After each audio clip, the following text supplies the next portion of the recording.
just 1 minute to catch up. I don't know if one who missed the session. You're cutting out. Your audio's cutting out really bad.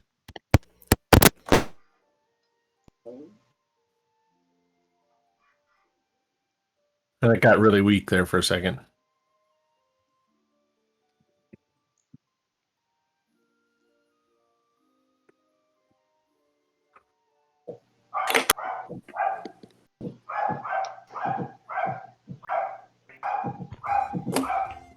Nymphomancy.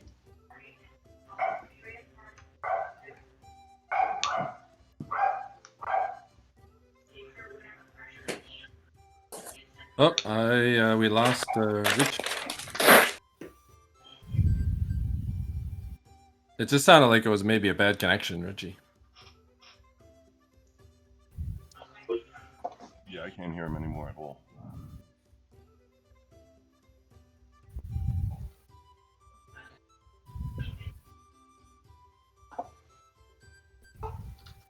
Does Nymph and Satyr have nymphos? Nymphomaniacs.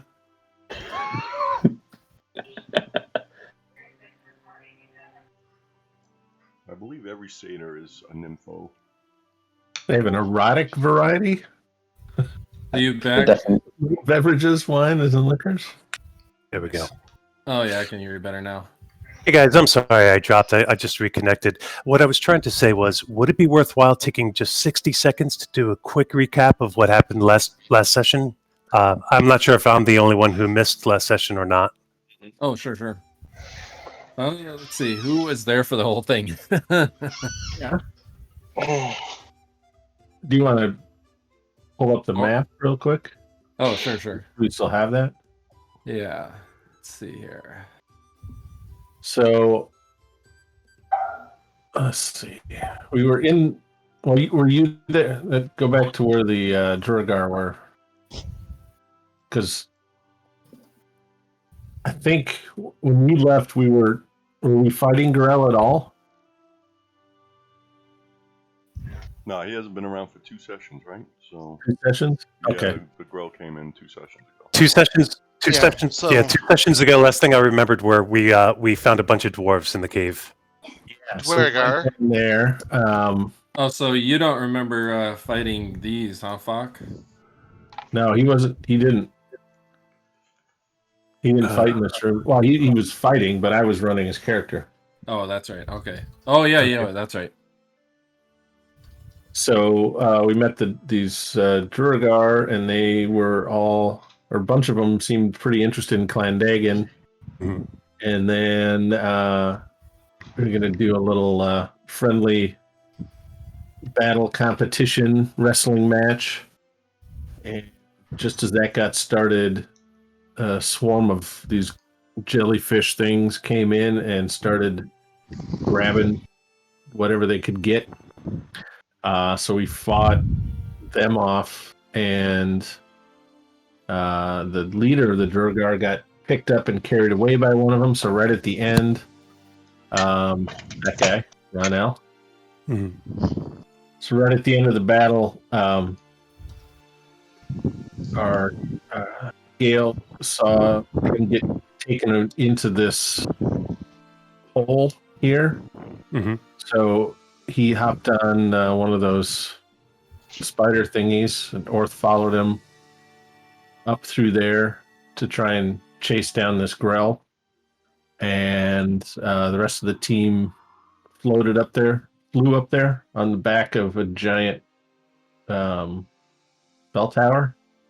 So we came in here, and then we came out here, and it was apparent that there was 140 or more of these things coming towards us. Some of them had weapons on their tentacles. And so we beat feet back into this area. Mm-hmm. And just as they started coming in here and here and here, Belgrakas was able to close off this web. We kind of set up a thing here. Put a big illusion of bell tower here, Mel Tower, as it was called. Jethro got confused and ran down the wrong way, and then he critically failed, so he ran down the wrong way. Then he critically realized what he had done wrong, and Nice. so he, I forget what happened to him then. There was some fighting over here. So we this we thing lost came Jethro? in. Jethro's captured. Oh, he's Right. captured. Okay. So this patriarch thing came in and surrounded by stuff, and I think as soon as that entered the scene, that's when Falk, because we all got some kind of mind fuck from that thing, Mhm. and Falk took off as part of his reaction to that. He bravely retreated. Yeah, I think Jethro also, right? That was part of the same thing with Jethro, but he went the wrong way. And then what else do we killed a few of them? And Did you bring up the bell tower was killed? yeah, Bell Tower was standing strong here. They're trying to get everybody back down this hallway here so we could retreat back. But before we could get everybody out and back that way, Bell Tower was overwhelmed. And Belgrakas made a last-ditch effort to retrieve his body, or at least the bag of holding if he could, but that was not successful. Shit. So So, Richie, the thing about these things is each one of these Grell gets 10 attacks, right? oh wow. So some of them have weapons, and some, most of them don't, but some of them have weapons, which means they hurt a lot more than the ones that don't. And each hit is a save versus paralyzation to not get wrapped up. And yeah, they suck. Yeah, they're pretty tough. And they had a matriarch with them that had a purple energy shield. Yep. That deflected anything, and she shot lightning like it was nothing. Yeah. Including chain lightning. Yeah, Chain including lightning, chain yeah. lightning, yes. That Few actually levels almost above. wiped us. Somebody's audio is still cutting in and out really bad. Sounds like a bad connector. Yeah, I can hear that. Yeah, me too. That's Falk. Yeah, that's Richie. Too. My connection's bad, huh? I think it maybe is just the jack or one of the wires might be rubbing. That's kind of Hey, what Richie, it sounds like. what do you- Try what do a you- different Richie- USB port. Richie, what are you using your computer? I'm using my headphone set. It's the same No, headphone but- set I use for work. No, but I'm It's talking working about are you perfectly right using? now. But what I'm saying is your Discord on your computer? Oh, yeah. I'm using Discord on the application. Yeah. Okay, I'm telling you guys, if you guys put Discord on your phone, it's not nothing's perfect, but it's a lot better. I stopped using my computer a long time ago. I've been using my phone, and it's just a lot better connection on your phone. Cool. If I keep getting troubles with Discord on my laptop, I'll install the app on my phone. That sounds like the jack is twisting or loose or And as long as you got a Bluetooth device, I use a Bluetooth with my phone and Discord, and it does pretty good. That's what I use as well. The reason why I use a headphone set is so you guys don't hear, my kids running around the house and stuff like that. Oh yeah, sweet. No, this is. I think it might just be when you're moving. I think one of the wires might just be have a little bit of a connection that's wearing. All right, cool. yeah. See there, it's bad. Whatever you're doing right now. Really? Now, Holy shit. okay, now it's not doing anything. Try moving around and talking once. You'll hear it in Okay. the video. There it is. Yep. Hear it now. Oh yeah. Yep. Okay, it's when the wires are actually moving that it gives distortion. Yeah. I'm gonna see. The wires You are going guys, bad. you guys continue. I'm gonna see if I can go find a different headset that won't have this problem. Oh, no worries, man. All right. So shortly after Bell Tower passed, Gale was able to create a stone wall and block in the things, and we hightailed it out of there, having lost Jethro and Bell Tower. Jethro was not dead, but he was carried away. So he is now hooked up to the Grell Matrix. You're the Whatever. one. Do you want the red pill or the blue pill? All right. All right. So dusk is starting to fall on Greyhawk after you've run some of your errands. The magic users were able to go to the pyramid and find out something about those javelins, while the rest of you... Where were you going, Alleseto? Yeah, did we take a javelin that was thrown Gale's at got you? 2 of them. Gale's got 2 of them. Right on. Guys, I'm gonna take like 100 gold out of the treasury and Yep. go buy some supplies. Okay. Yeah, It's some true, we cooking could lose all of our food supplies. supplies. Actually, because we lost all the rope and stuff because we kept a lot of that stuff in the bag we lost, right? Mm-hmm. Yeah, we we lost kept all that, sorts we of kept our stuff. food, and we kept the We cooking lost. supplies in there. Yeah. Oh, Rope, yeah. crampons, buy some large sacks so we can carry the stuff. Yeah, Yeah. so I'll just take 100 gold and go make some purchases. Okay. All right. Thank you. Is there no chance of retrieving the bag of holding if we sent in like somebody who can sneak? They don't seem to see by sight, Yeah. so it's something else. But I think we could potentially retrieve it. It's going to be a quest, though. Hmm. Yeah. It's Either way, I think we need to destroy those creatures anyway. It just might take a while. Yeah, we should probably also recharge the Staff of Fire before we do that. Oh, big time. And maybe get another one or 2, Yeah. as well as some stuff that protects us from lightning. I can't do that until I think I need like 2 more levels or something.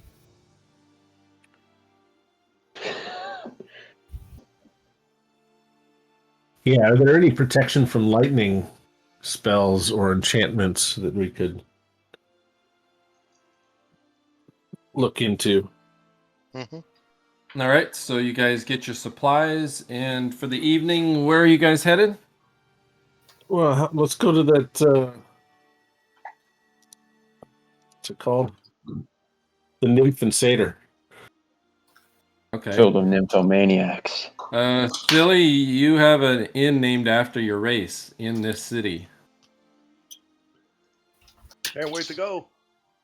Yeah, maybe you'll get a free drink out of it. I And then get you free find everything. out no satyrs are allowed.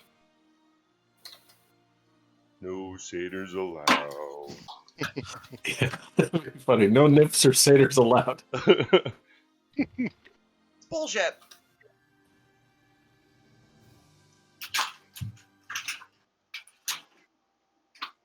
Yeah, we can get a room there.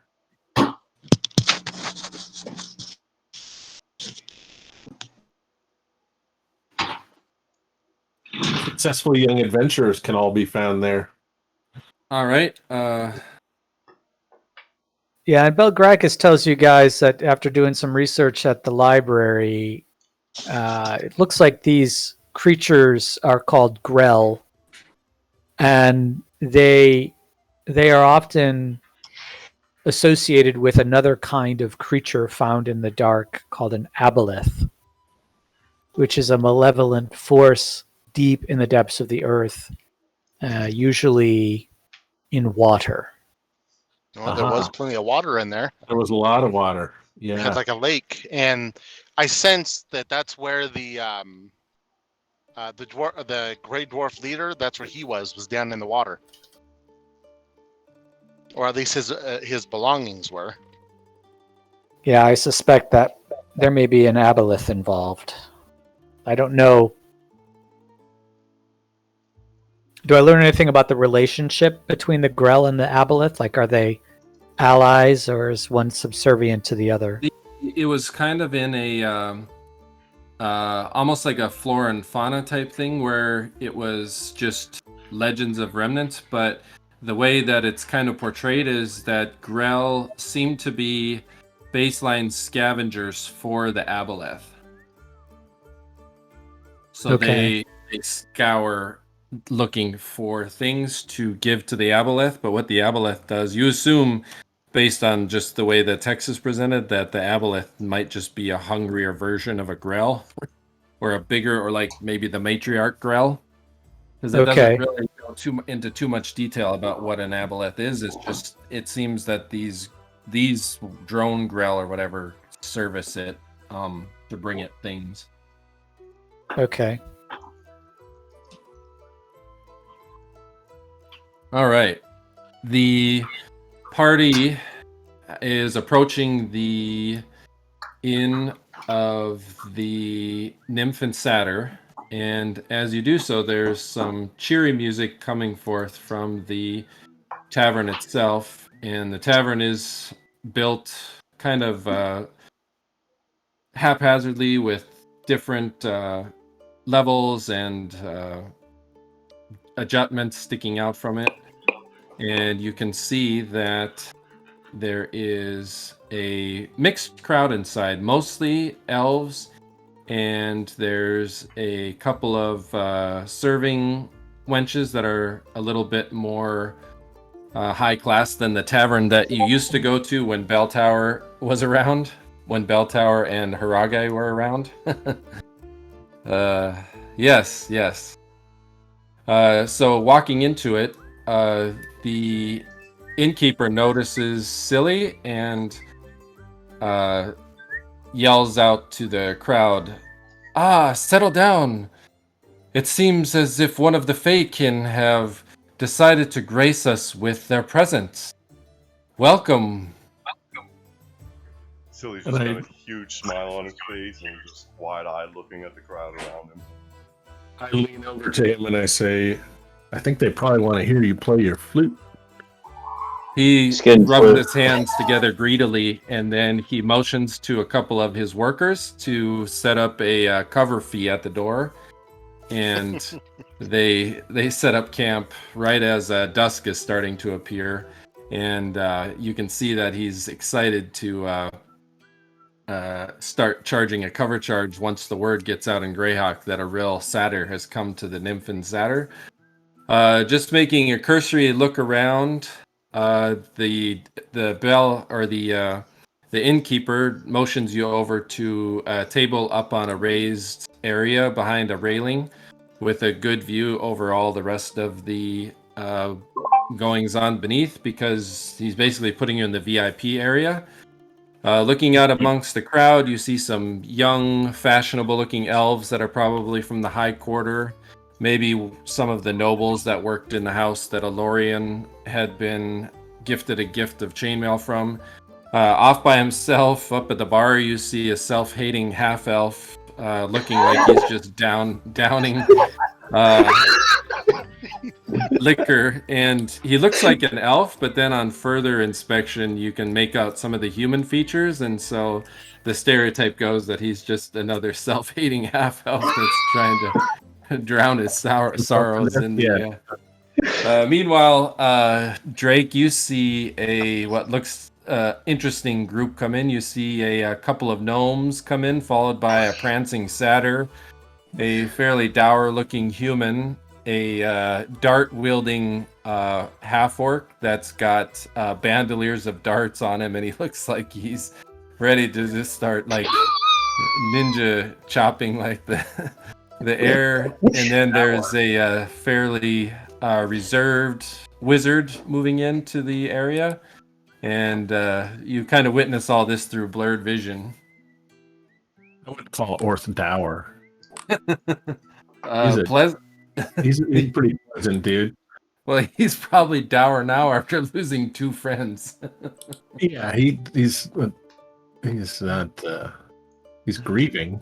I'm surprised Orth doesn't have PTSD because Orth's watched the death of. Did Orth see the death of Inkabod? Yeah. He witnessed the death of Alleseto, Yeah. the death of Elorian, Yeah. the friendship and death of Dweller, Yeah. the death of Bell Tower, Yeah. A bell tower happened right in front of me. and the absconsion of Jethro. Yeah, I never got too attached to Jethro. Oh, Belgrakas puts his hand on Orth's shoulder and says, "Don't despair, friend. We will. Perhaps we will find our friends in another life." Drake, this is interesting to you because it finally looks like after you've been watching kind of what the people that come in and out of here, most of them just seem like the fairly well-to-do upper middle class that are just interested in partying and drinking. But now that this nymph or the satyr has come in with looks like a band of adventurers.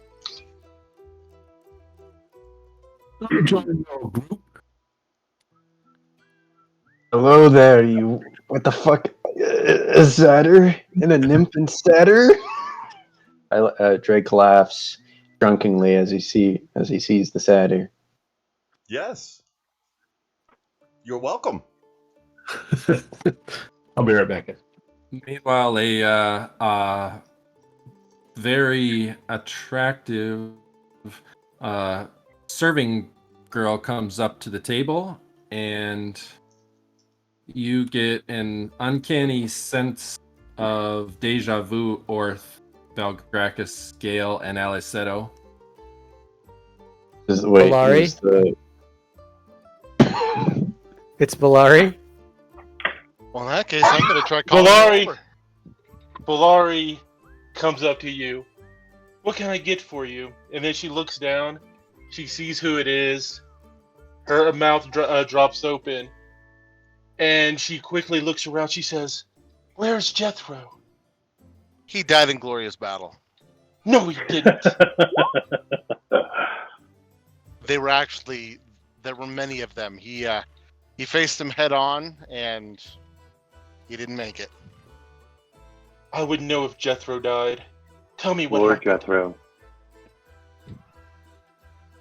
Orth comes back from taking a leak. What's going on? Is this your new normal? My problem. This is Belari. Belari's here. I'm great. Hello, Belari, my lady.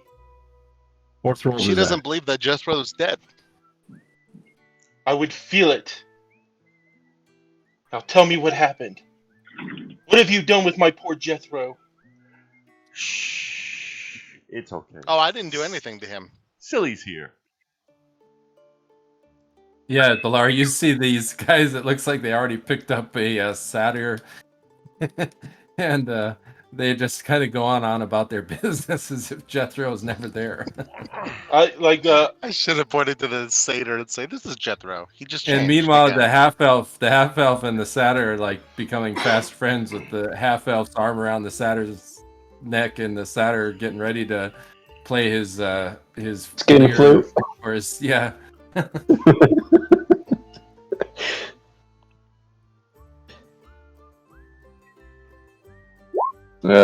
I want you to tell me where you left Jethro.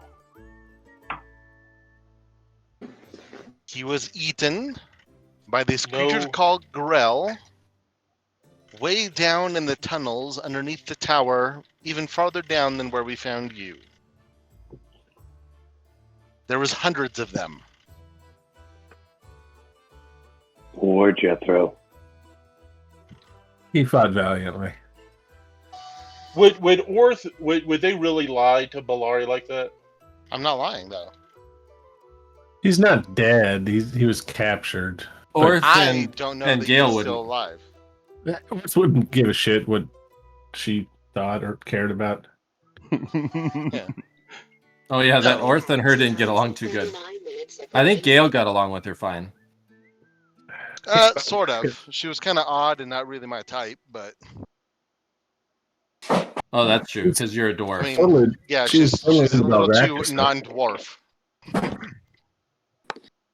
She was But into no, Belgrakas. Yeah. Definitely. But Yeah. no, Gale's not lying to her at all. As far as Gale knows, Then- he is dead. Belari, she turns to Belgrakas. She says, "Please be honest with me. Tell me what happened." He puts his hand on her hand and says, "I'm really sorry, Belari, but he was taken away. We don't know whether he's dead, but we suspect that he is. We tried to save him, but we were overwhelmed." She has like a tear rolls down her eye. She says, "I would know if he's dead. I would know if he's dead. I'm coming." Is this your new character? Yep, I'm playing Belari. Nice.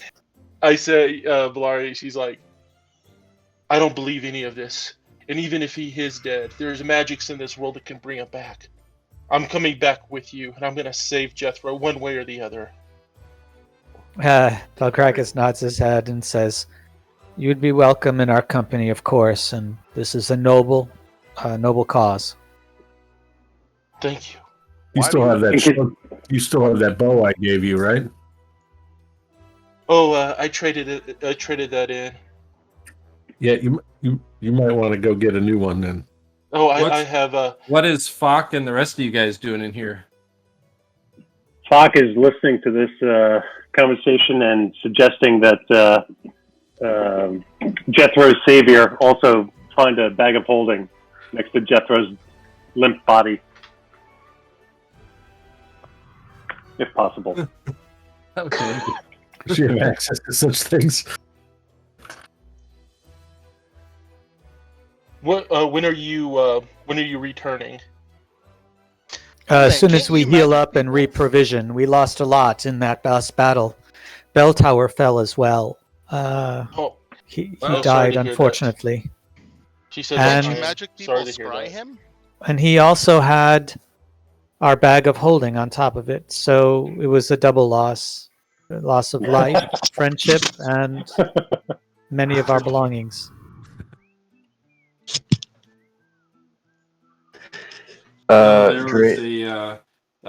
There's much merriment and well-wishing and going on, and eventually the conversation comes to some of your prior adventures, and Drake and Silli and Belari get to talking about their heirlooms that were left to them from their family members. So I guess we'll start with let's see, Alleseto. Yeah, you can pay regular price, Alleseto. That's Cool. fine. All right, so who's talking about their heirloom first? Once the merriment has settled down and the patrons start to empty out of the nymph and satyr. I guess Drake will go first about his heirloom. All right, go About ahead to and roll. roll a die 100. Hell yeah! As he's bumblingly talking about, 96. All right, 96. Okay, let's see here. Now roll a. Oh, where is he?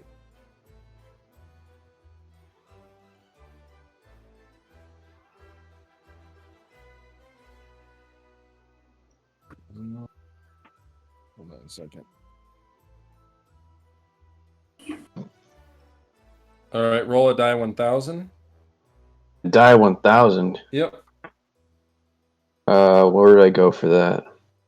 Just type Advanced. /R space 1D 1000. So, backslash, like how would you do that? In the chat bubble in Roll20, type in /R space 1D1000. Okay, 1D. Okay, yep, I got it. I think I got it. All right. 4, 5, 5. All right, and roll a die 20. Hell yeah.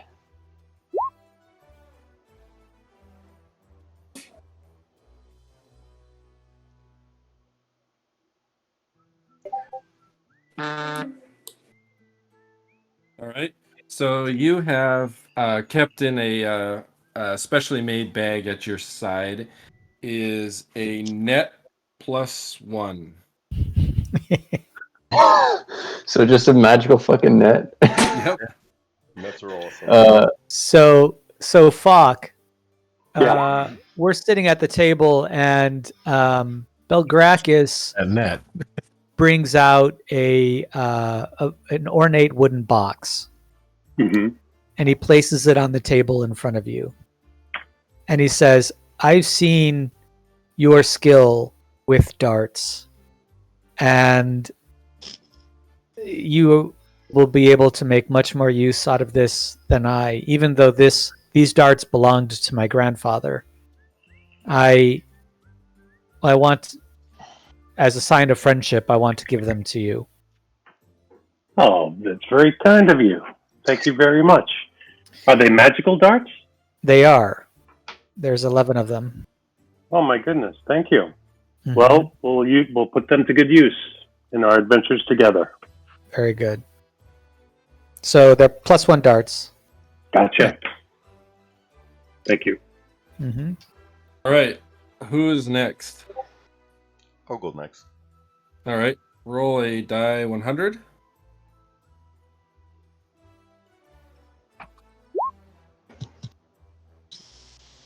Then roll a die 1000.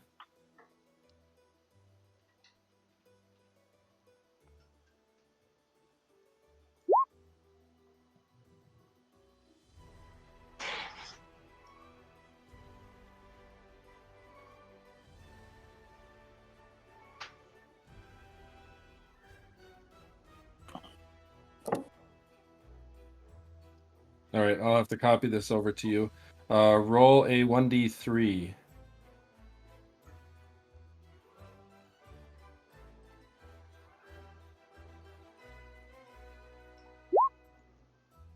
All right.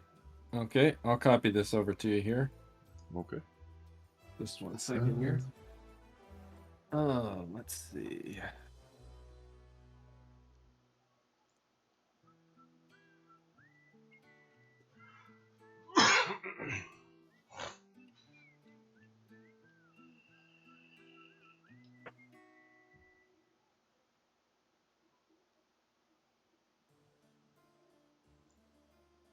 Be it.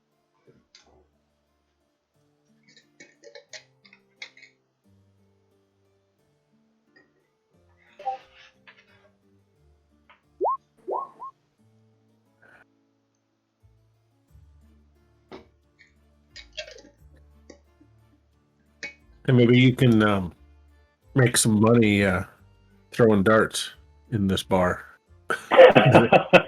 That's funny. 70. Dart hustling. Dude, yeah, hustle some darts.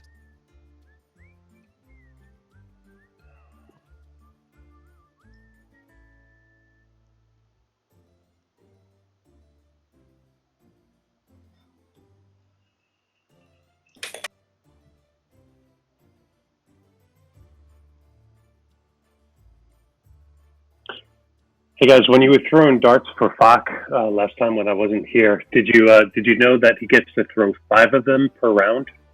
Yeah. Oh, okay, good. That's the whole reason for becoming a dart specialist is the multiple throws. 5 per round. Yeah, it's if you have a high strength, it really adds up. Ooh. What's Fox strength? 17 Especially normally. if you get magical darts. Yeah. Heck yeah. So thank you. We got to make Sure. sure we retrieve those magical darts anytime. Yeah. Yeah, that's the problem with fighting these Grell. It's All right. a swarm situation. Let's see. Are they only hit via magic, or can normal weapons hit them? We hit them just fine with other weapons.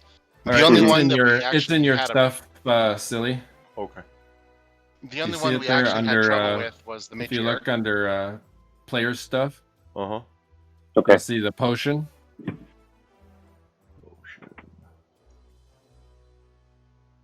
Yeah. The ghostliness, is that it? Yep. Yeah. Yep. 2 of them. What does that do? My dad gave me these potions a long time ago. Said if I'm ever in a fix, I could drink one. Get out of that fix. What does it do? Makes me like a ghost. Uh-huh. And you can just float away? Yep. That is pretty handy. That's some hardcore drugs right there. Yeah, they come in 2 very small little silvery vials, and they have a strange little etching on them in what looks to be perhaps a ancient runic script. All right, last but not least, Belari. Roll a 100. Yep. 85, okay. All right, roll a die 1000, Belari. That's /R 1000, right? Yep. Space. Yeah. Oh. No, there's he no didn't- way. He didn't roll anything. Okay, gotta okay, put it's /R space Space. 1000. Space D 1000. Okay, you mean like the actual mark space? No, just like that. What? Oh, D. Okay, all right. /R is roll a dice, then you gotta define the dice. I figured out what I did wrong. All right. It's over 9,000. All right. It's another net. No. All right, roll a die 20.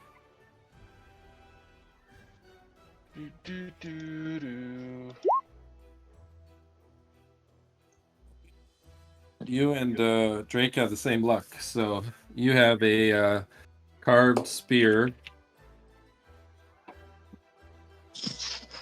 Have a spear? Yep.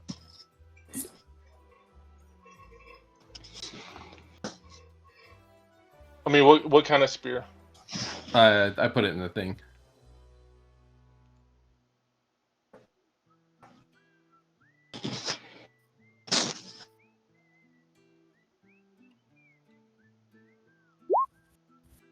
I'm gonna say one of my admirers gave it to me. Yeah, that's fine. All right. So now what does the party wish to do? Now that, Belari puts the +1 spear into the treasure trove there Oh, okay. as her contribution to the party. All right. You want me to add that? Please. All right. To the vault. To the vault. Warrant, is the owner of the nymph and satyr a human? Yes, he's an elf, but he's fairly rotund. Okay. The fat elf. Yeah. If you could believe. Belari goes up to the owner. She says, "I'm sorry, but I'm gonna have to put in my resignation." He looks at you. He's like, "To be honest, I don't remember hiring you." Oh well. Oh yes. I've been fleecing the customers. I forgot. I've been pretending like I've been working here and then like stealing from them. Never mind. He kind of scratches his head. He says, "Oh well, I guess you earned a part of this cut tonight for keeping our moneymaker well satiated." So he pulls out and hands you a cut of the profits. Oh, thank you. So roll 2d10. All right.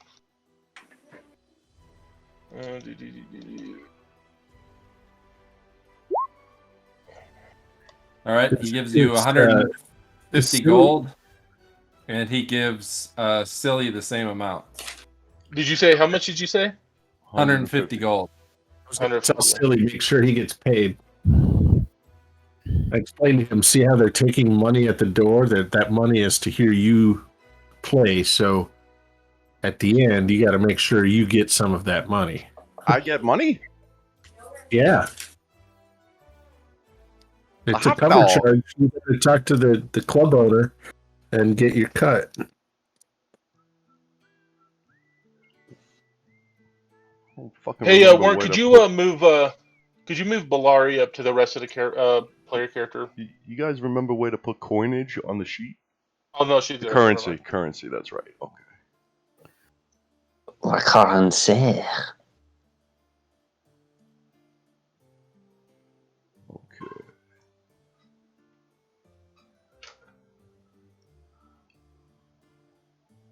As Drake, I asked the party, what am I going to get out of this endeavor that you guys plan on going into this? What is it? A cave filled with grells?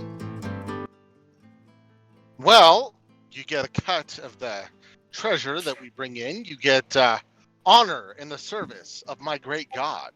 Who gives a fuck about your god?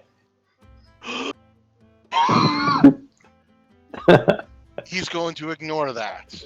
And instead, he's going to say, and seeing as you look like a weakling,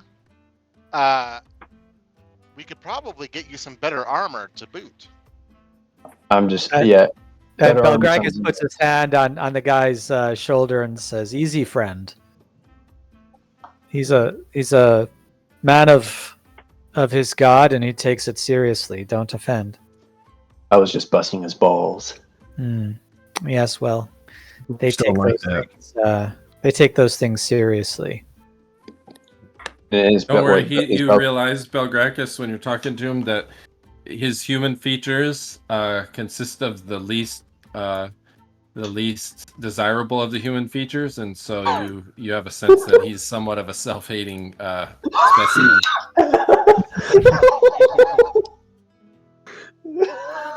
It's a pessimist. Hey, Warren, Yes. is there a dartboard in this bar?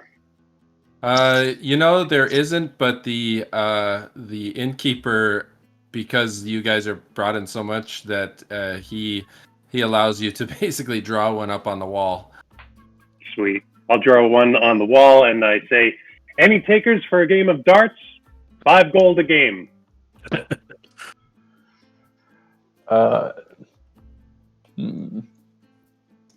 So 5 gold a Silly's game. gonna get up and draw a dartboard on the opposite end.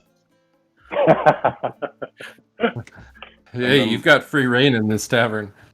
Mm-hmm. Hey, Belari wants to take Orth to the side. I want to talk to Okay. Orth. All right, go ahead.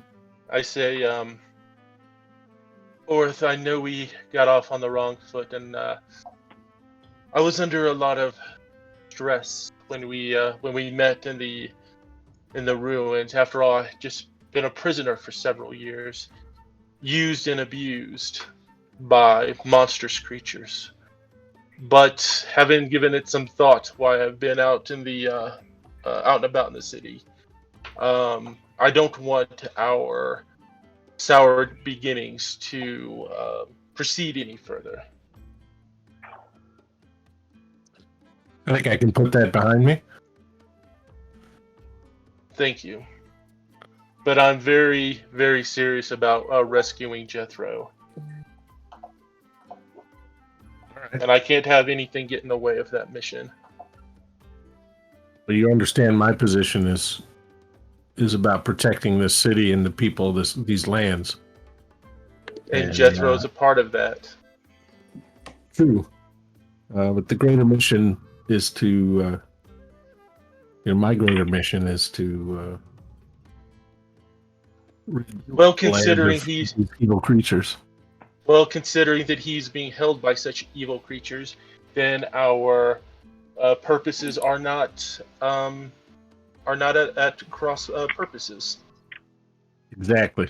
I think we can work together on this. Yes, I believe we can. And you still owe me for the short bow. That was a gift.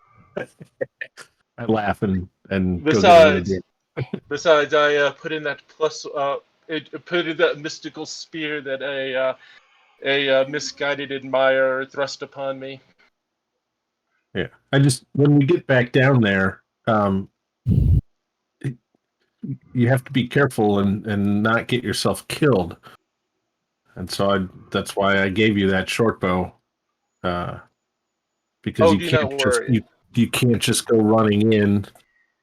No, I exchanged it. I exchanged it for something that suited my purpose more. And she pulls out a sling, and it actually looks like a really ornate looking sling. It's made out of a bra. This Probably. this fits my hand more than a bow. More than a bow. All right. But Yeah, I appreciate that's good. I appreciate the gift that you bestowed upon me. All right. All right. Did you guys? Are you outfitting Drake with anything? No. I think we could loan him some better armor if he needs some. Can you fit the elven chainmail? That plus Yeah, I 2 could elven use- chainmail. That gave me an AC of 3, right, for an elven chainmail. Good call. I gotta check. Plus 2, I think, is 3, yeah.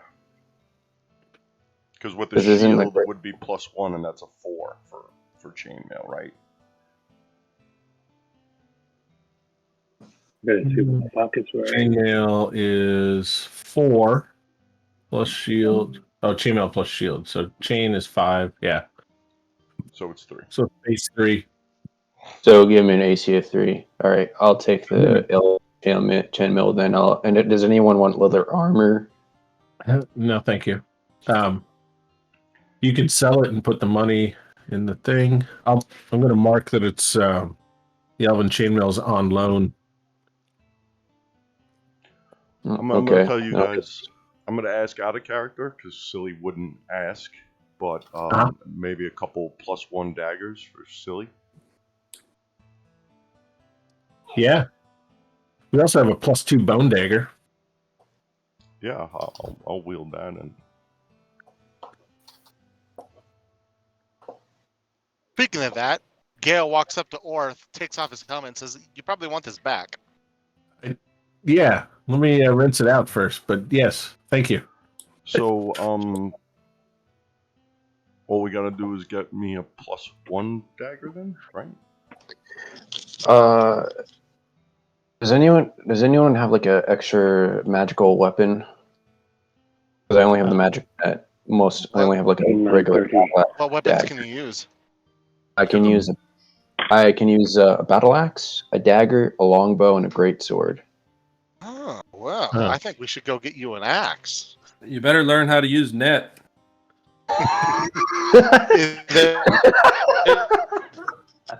That'd be really handy on those Grell, that's for sure. With their tentacles and those 10 attacks per round. Do you want to let him swap a proficiency? Yeah, because it's an heirloom, so you could swap out a proficiency. That's fine. I guess I could swap out like maybe a greatsword proficiency for the net. And there's also the +1 spear if you want to. Yeah, we have a +1 spear and we have a bastard sword. Just fox Can I- arrow. Can I technically use the bastard sword since I'm proficient in longsword and greatsword, maybe, or? No, bastard sword's its own thing. Okay. He could. Well, he Because you could can use use take a two-handed. penalty though. But Oh there yeah, you is can use it a, with a penalty. Yep. Yeah, because there's the penalty for not knowing how to use it, and then there's the penalty for similar weapons. So it wouldn't be as much of a penalty for you, but it would still be one. Okay, then maybe I don't know. I think I don't know. The net does sound useful against the Grell. Maybe I could switch out my proficiency for greatsword then. So I'll just take a proficiency. Oh wait, actually, I'm also proficient in spears too. I forgot to mention that. Well, you Okay, could. there you go. You could. There's a spear +1. It's Belari's heirloom, so be careful with it. Right. That's yours now. I'm taking it off the treasure list. All right, a spear +1. Do regular spears give you reach in this in second edition, or? Yeah, spears will give you a reach, Okay. like the halberd, well, let me double check that. I know you can throw the spear It might not give you reach. Because I think know you need to have in the like later polearm version. editions there was there's the regular spear which you can attack 5 feet, but then they had the long spear that you can attack 10 feet. Yeah, I think that's the polearm. Oh, okay. Another point of business we have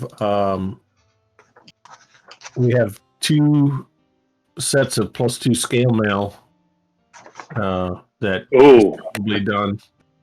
I could totally use that. Clock could totally use that. He's using regular scale mail at the moment. Okay. Who So else wants? Yeah. Then Be a good improvement. 26. Can we put one of those +2 scale mails on loan to Fox?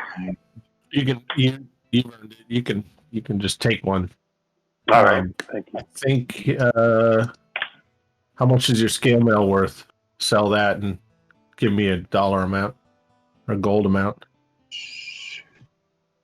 Yep, makes sense. Warren, do you know, should I just look up how much this regular scale mail is and assume I get half back for it? Yeah, you It's could 120. Oh, nice. 120 gold. Okay. All right. Engaged. So can we put 60 gold back in the kitty, please? Yep. 60. Yep. Done doing it now.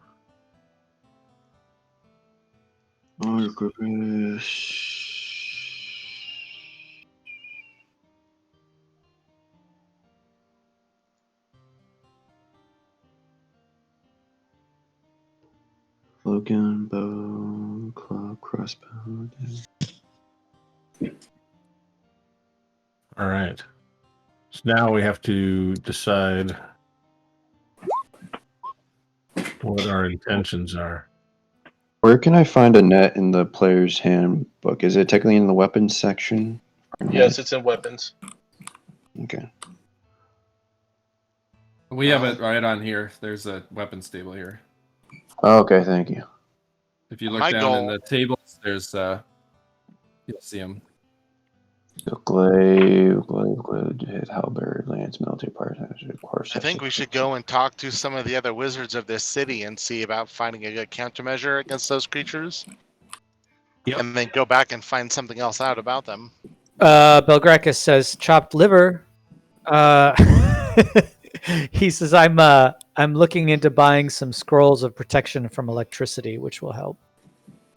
That'd be nice. You know, that's actually that's a right. really. We need more potions. And here's the thing: we should all buy protection scrolls because anybody can use a protection scroll. Right. Let me see what the. Well, also protection scrolls protect those within 20 feet of the user, but only for a limited number of rounds. Yeah, and that means that then we should definitely stock up on them. Yeah, so somebody, the fighting group and should have it, and the standing back and casting spells group should have it. Oh, I see. The net is just called Man Catcher, right? Yep. I got confused for a second. That's why I couldn't find it. Belari says, "I know about those." You got caught. What level spell was protection from lightning? It's actually a standard protection scroll in the DMG, which is useful by anybody, and that's so it doesn't necessarily have a level associated with it. It's just a protection scroll. The XP value is 1500. That's all it's listed in the DMG. All right. Actually, while I'm able to, I asked Belgrakas, hey, do you have any spells that are unique to you that can probably not borrow, copy from your spellbook? He looks at your greatsword and it's like, you cast spells? I'm not wielding a greatsword. I don't have a greatsword in my inventory, but I have I cast spells. I'm a fighter. I'm both a mage and a fighter. I'm able to cast first level to third level spells. Yeah, then sure. Let's see. Something that would help or complement your fighting ability. Let me think here. You want me to tell you what spells I have? Sure. Actually, let me. Do you want me to just copy and paste the spells and send it to you in Discord? Oh yeah, you can do that. Okay. All right. You guys find a booth in the corner discuss that. Nerds.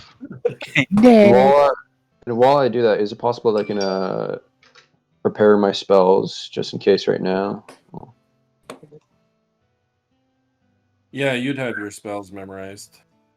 Okay, so those are my first level spells. Oh yeah, it's protection from electricity, isn't it? Not protection from lightning. Right. Okay. All right. So let's see. How much would that cost? You should be able to find those in town. That's fairly. I think. Let me see how much. Oh, actually, those might be fairly rare. I can also make them if it's too rare. They'd be pretty expensive. You'd be I have looking the at spell about. too. Oh, you have protection from electricity, 10-foot radius or something. All right, Belgrakas, these are my spells. Well, they're cleric spells, if I remember right. Yeah, cleric or druid. If you're going to use this, if you're going to use a spell to make, maybe I can make it then. Let me see. Do I have? I say I know I can make it. I just need the facilities for it, and then however long it takes to make one. Oh, sorry. My mom's calling to wish me happy birthday. Oh, hey, happy birthday. Happy birthday. Happy birthday. Happy birthday. Do we have any magical arrows in the party inventory? Because I'm able to use a longbow too, and I have a longbow in my inventory. We used to. I think they were all in the bag of holding. Shit, then. I could be wrong. Protection from lightning is actually a wizard spell, 4th level. Oh, okay. Nice. Yeah, you could use your Grell parts to scribe a couple of those scrolls. I probably have to learn the spell first, yeah? Yep. So yeah, you'd have to learn it, cast it, and then I can't remember what the success rate is, but can I do that while we're in town? yeah, sure. You would only I've need. I've got research as a proficiency. That will help. Oh, okay. Actually, let's see if I have any like proficiencies that can help us right now. Oh, sweet.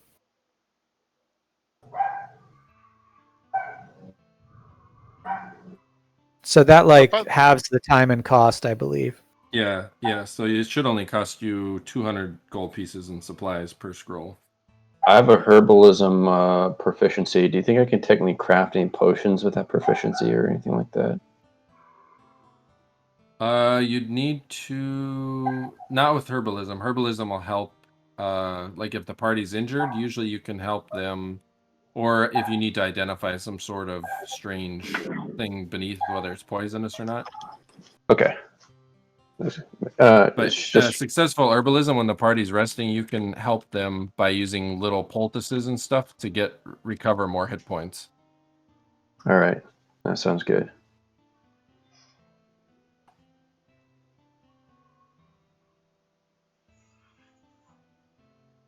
Is this like the ruins, or what is this?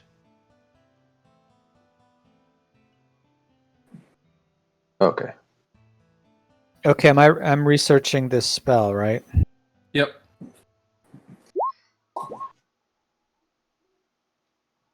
Okay, what's my percentage?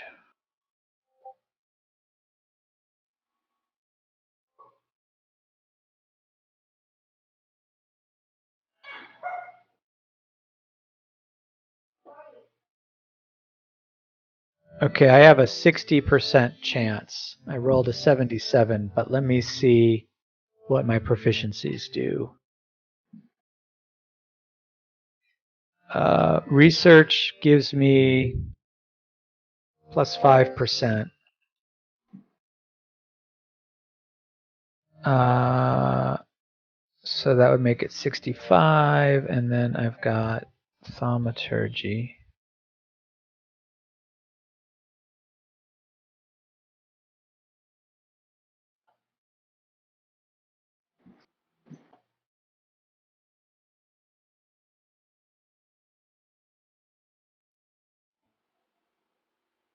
Which would give me another 5%. So that would give me a 70%. Oh, to Not learn bad. the spell? Yeah, but I could. Let me roll the proficiency first, and then maybe I should roll. Oh wait, whoops, that's not right. I need to roll the proficiency. Hold on.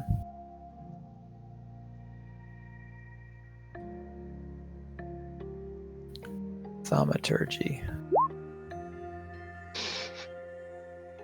Okay. So that would give him a 70% chance. Should I roll it now that I know the percentage, or am I stuck with that 77? Yeah, you can roll it. Okay.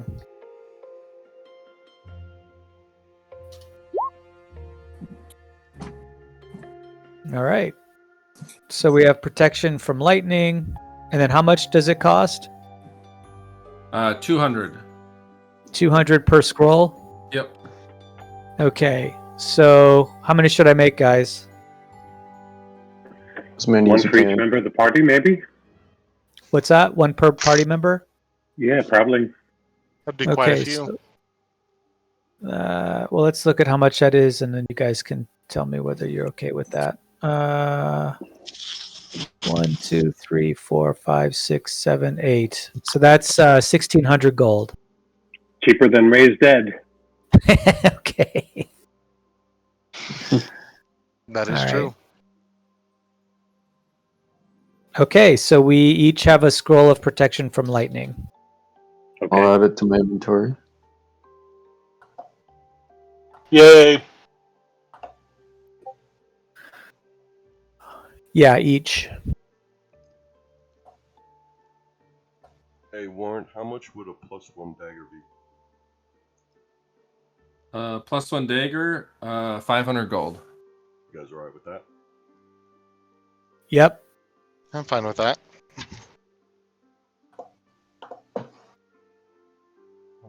I also might need to see about using some party gold to place an order for armor if people are interested. Belgrakas, did you manage to see my spells? Yes, I'm getting to that now. Okay. Where are you guys recording the scroll on your character sheet? Just in equipment. There's I put in gear carried. That's what I do. Yeah. I store mine in a spot on the weapons tab. So I bet you Drake would benefit from an enlarge spell. But does that actually increase my strength, though? It increases your size, which increases your damage, and you already have strength, so that would add even. It would basically be a percentage on top of that. So 180% of your strength bonus you would get. So if you end up with like a 1860 strength and you get like +4 on damage, you would add, you'd get 180% of that. So 180% of that +4 damage. Only Yeah, on the but it's not just modifier, on the modifier, it's your whole damage. You know what I'm saying? So if So I like, do let's like say one if you did +4, which would be like 12 damage, that would be like 180% of that. Well, what's your caster level? caster level 5. So it'd be 100%. So you'd get it'd be 24. 12 times. Wait, how would you multiply with You that? basically double your damage. Okay. So basically at my level I can basically double my damage. If you're enlarged, yeah. All right. Would I have to roll a percentage to learn that enlarged spell? You would, yeah. Okay, let me roll the percentage then. And what level is that spell first? Second? It is a first level spell, but that doesn't matter. Okay. I'm gonna roll it right now. It's based on your intelligence. Oh fuck! I couldn't learn the spell. All right. I Where did you put your spells? Did you just send them to me as a? Yeah, I sent you them in Discord. Okay, there it is. Detect invisibility and knock and strength. Well, you could probably benefit from mirror image as a fighter, right? Probably. And what level is that? Third? Second level. All right, I'm going to roll again to learn that.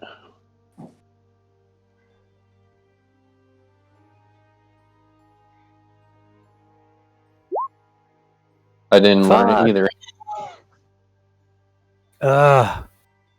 Okay. Third level, you have lightning bolt, but you're going to be fighting. So,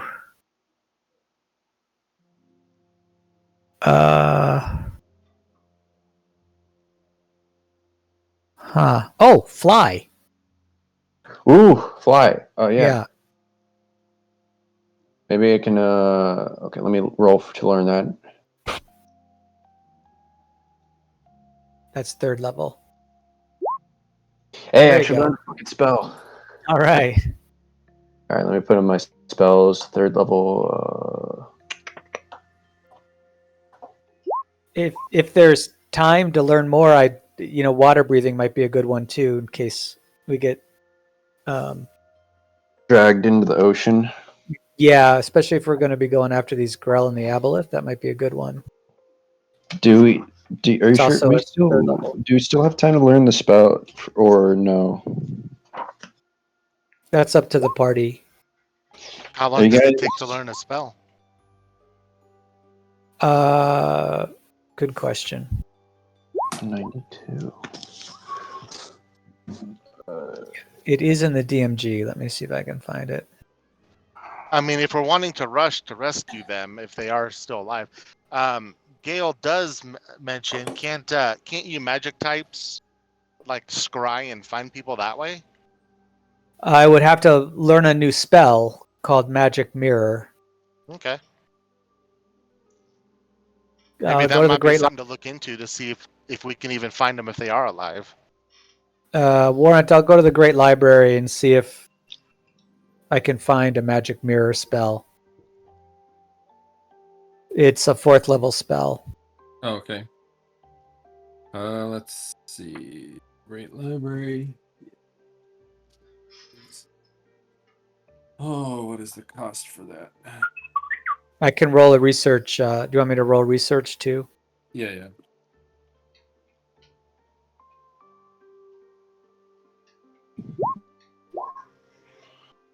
Sweet.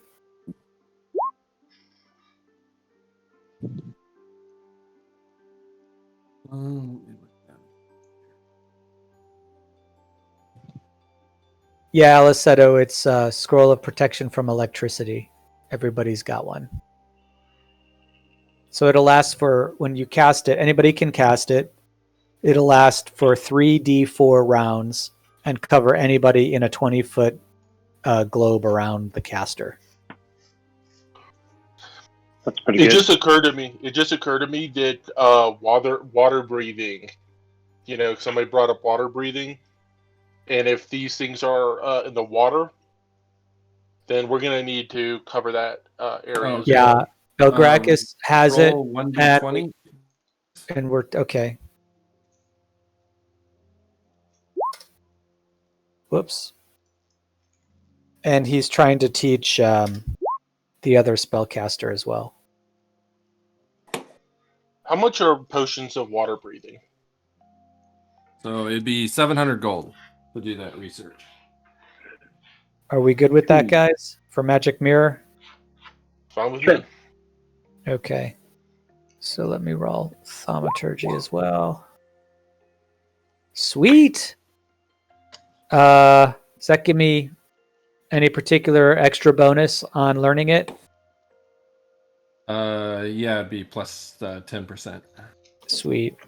Okay, so that's 75% chance. Let's see. Because I got the research as well.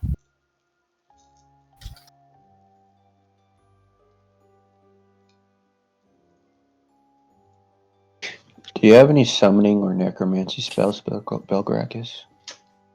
No, those are not areas of my focus.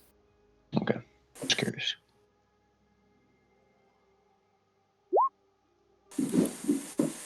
Oh, he didn't get it. Boo. Oh, you've got it in. You've got a book of it. It's scribed. You just can't. You can't learn it. I'll have to wait At a least level. not this level. Yeah. Yep. Try again. All right. Warren, how much did you say that the potions of water breathing are?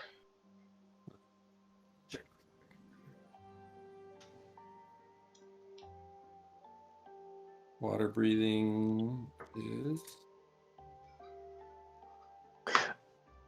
And if possible, Warrant, I would like to prepare the fly spell if I can.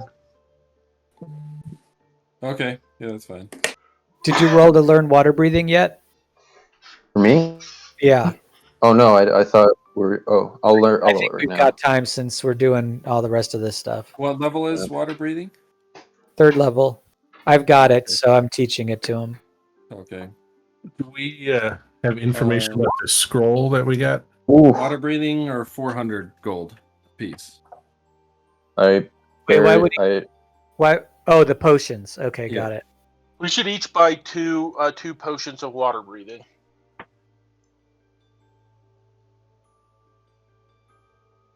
How long do they last?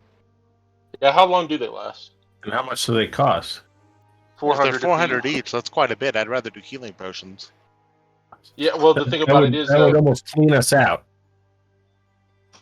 Well, like I said, if we're gonna do anything about that obelisk, then we're gonna need those potions of water breathing.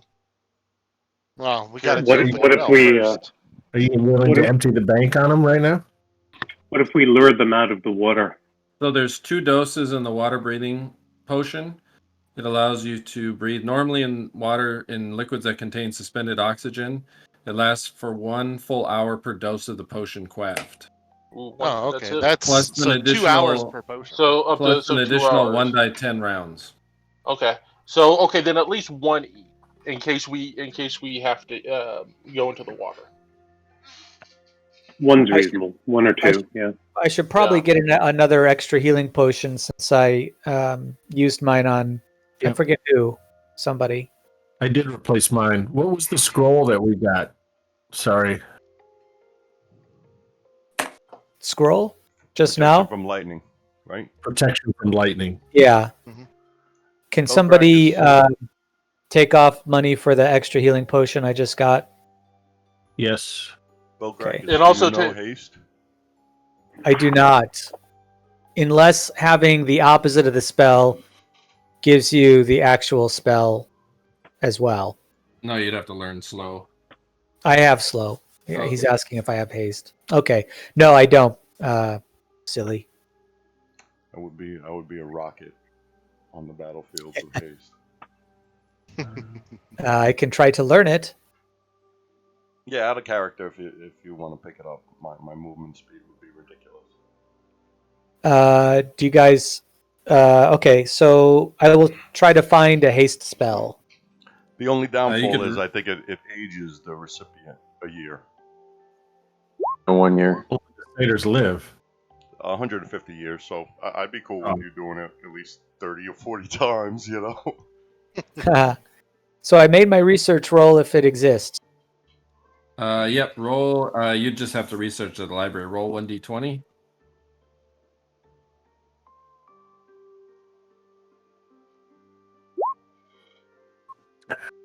Oof. All right, that is 1,800 divided by 2, 900 gold. Okay. I guess I want low, huh? 900? Are you guys knocking all this off the party treasure? Because Belgrakas doesn't have all this gold. Orth is the one that handles that. I'm taking off 900. Okay. All right, just to establish it, are we taking off the money for each of us to have at least 1 potion of water breathing? Okay.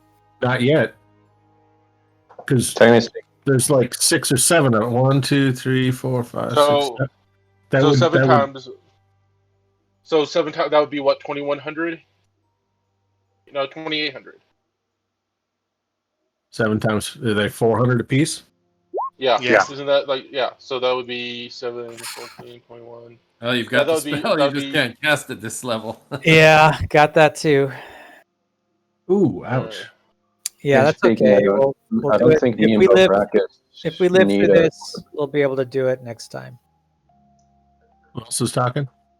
Sorry, I was saying like technically me and Belgrakas don't need water breathing potions because we already have the spell water breathing for us. All right, that's good. So then now we only have Actually, 5. I'd rather take it so that I don't have to use a spell slot on water breathing, if that's okay, because we may need Yeah.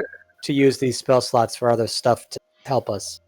Yeah, you're right, but you can invest the potions on yourselves. You guys can save the money for I don't need the potion, even though like it'd be nice to have the potion, but we're short. Would you be able to jump into the water and breathe underwater?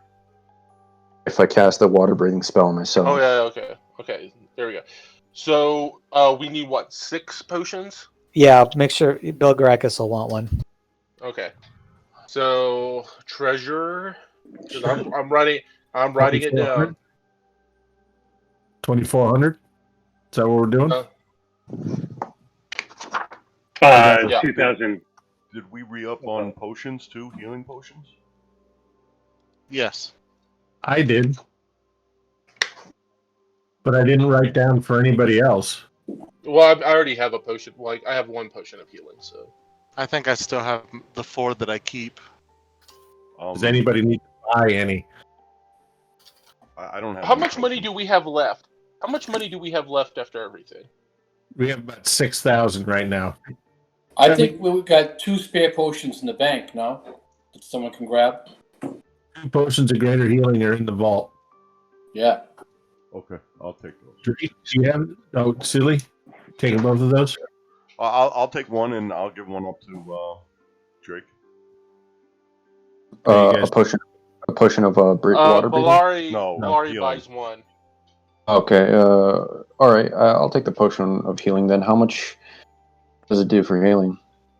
It's either 200. It's either 3d8 plus 3 or 1d8 for 3 times. Okay.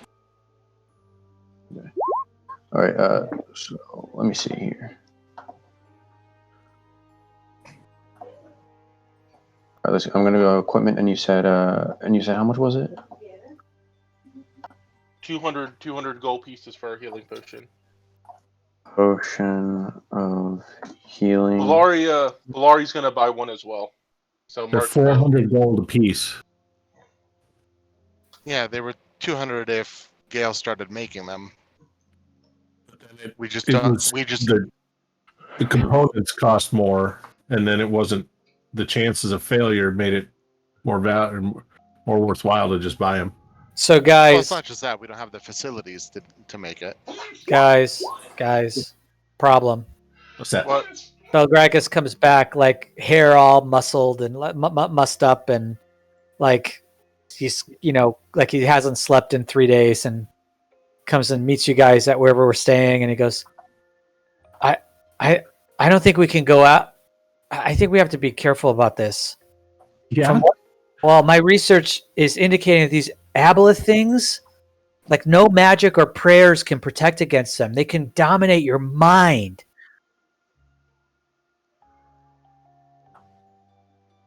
That's good to know. So we need something to protect our minds. Yes, but magic and prayer cannot do it. What else is there? The power of love. The Because power I'm of the resting death row. No The matter power of what dark. obstacles. The power So of if the that's way, the case, can we the just power go of the way Grell of and the then just unseen, the power of the mind. shoot at it from the top? You talking about psionics? Wait, psionics known in Greyhawk. Out of character, yes. Okay. All right, fuck that. Let's go somewhere else. Well, there is a room farther up on the first floor that we haven't finished yet. Yeah. I mean, out of character, guys, we don't have to go immediately because obviously, some of us probably need if we can get high enough levels that our natural saving throws will like protect us, you know. So I mean, like I said, we don't have to immediately go tackle the aboleth. We can do other things and wait for a level or two before we do it. Yeah, let's go do something this easier. sounds like a really good time to go kill an army of trolls. Might be. Jethro would want that. Yes, he would. He had a thing against trolls for some reason. What's a troll? You know what a troll is. You lived out in the forest. It goes like la la la la la la. Don't be. I say. Don't be silly. Don't be silly. Yes, but Belari, the trolls, they require fire or acid to kill them. Yep. We don't have a whole lot of that. Even this staff, he looks at it, it's almost depleted. I don't even have any spells. We don't need that kind of fire. Even, If we even cut them to natural pieces fire and just works. light them on fire, it's good. Yeah, that's it. We throw Yes, their bodies on a burn pile. If we can kill them quickly enough, and if there's an army of trolls, I'm not sure how we'll be able to do that. How many trolls were there that we saw? Yeah, you saw roughly an army. You think they've probably taken over that whole tower. How much of an army? Like 30 trolls or some shit like that?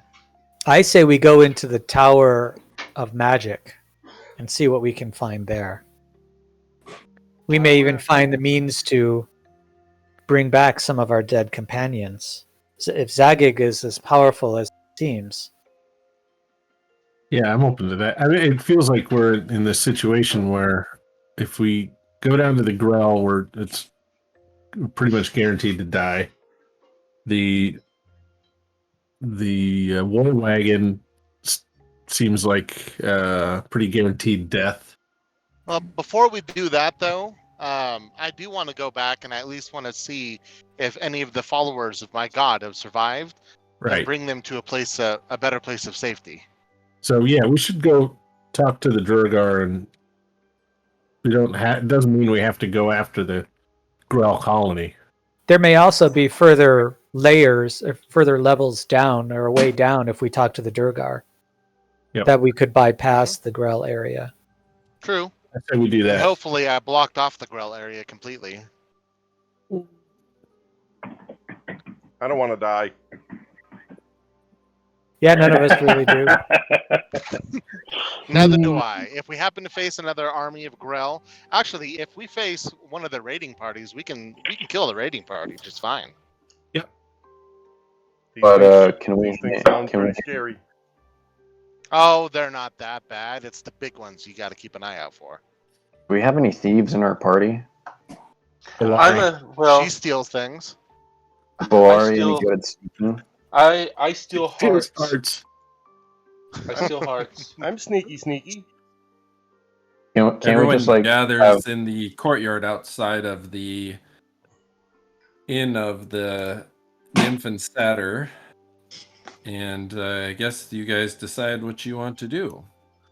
Can't we just have Belari just sneak in to scout ahead in that like Grell colony to see if Jethro's still alive? I like that one. So the issue with that in particular is when we flew in there, at least the belongings of the dwarf leader or the Grey Dwarf leader was underwater. So it's a possibility that anybody is taken underwater to wherever the aboleth is. It's a giant underground lake. There is I am aware of a spell or series of spells that could probably get me in there enough to find what we're looking for and teleport it out. But I don't know those spells now. I'd have to learn them. One is called Wraith Form. Another is Etherealness. And I'm not that would transport me into the ethereal plane. That may be beyond my ability right now. Belgrakas, you said the aboleth couldn't even take our minds, even with magic. Even protection against evil wouldn't work against the thing, against the aboleth? I fear it wouldn't. My studies show that magic and prayers are of no defense to their magic. They are ancient stubbornness. Yeah, dwarven stubbornness. That might work. Well, what That's happens? about it. That's all we got. What happens to their victims when they take over their minds? I assume they become enslaved, perhaps not too different from the Grell. So they just turn into Grell, or something similar to Grell? No, my research did not indicate. It's a highly rare topic, and I could find limited resources. Library. This is quite fucked. Yeah. Let's go do something easy. I don't want to die. Well, it's a battle of attrition. If we just kill 30 of them at a time a couple times, then they'll all be dead. Let's do that. There's still there's still like a Bule and Umbra Hulks down there that we can try and hunt down. Yep. Oh, we don't have to hunt them down. They come to us. They come to us. Let them come. Let's go down there, hang out, and let them come to us then. There's a chance they may have learned to stay away from us, though. But Gale, is Gale a cleric, right? Yes, yeah. Gale is a cleric. Does Gale have any summoning spells like conjuration or necromancy? No. Like that we could use as extra allies? No. Not really. No. Gale is more of make us stronger to fight harder, and then if you survive the fight, then he'll try to heal you a little bit. But I know he's specifically a ward priest. Would that cut him off from the axis of necromancy and conjuration spells? No, not at all. But what it does is it cuts him down a little bit from healing spells. By a little bit, I mean like I can do the first and second level healing spells. Actually, I think I can do third as well. I'll have to double check that. Is there a mages guild of some sort in this city of Greyhawk? That's where Belgrakas has been for the... Right. Oh, yeah, right. Do they have any spells that we can research for any summoning spells that we can find? We can pay them for it, I don't know, something like that? We could, but...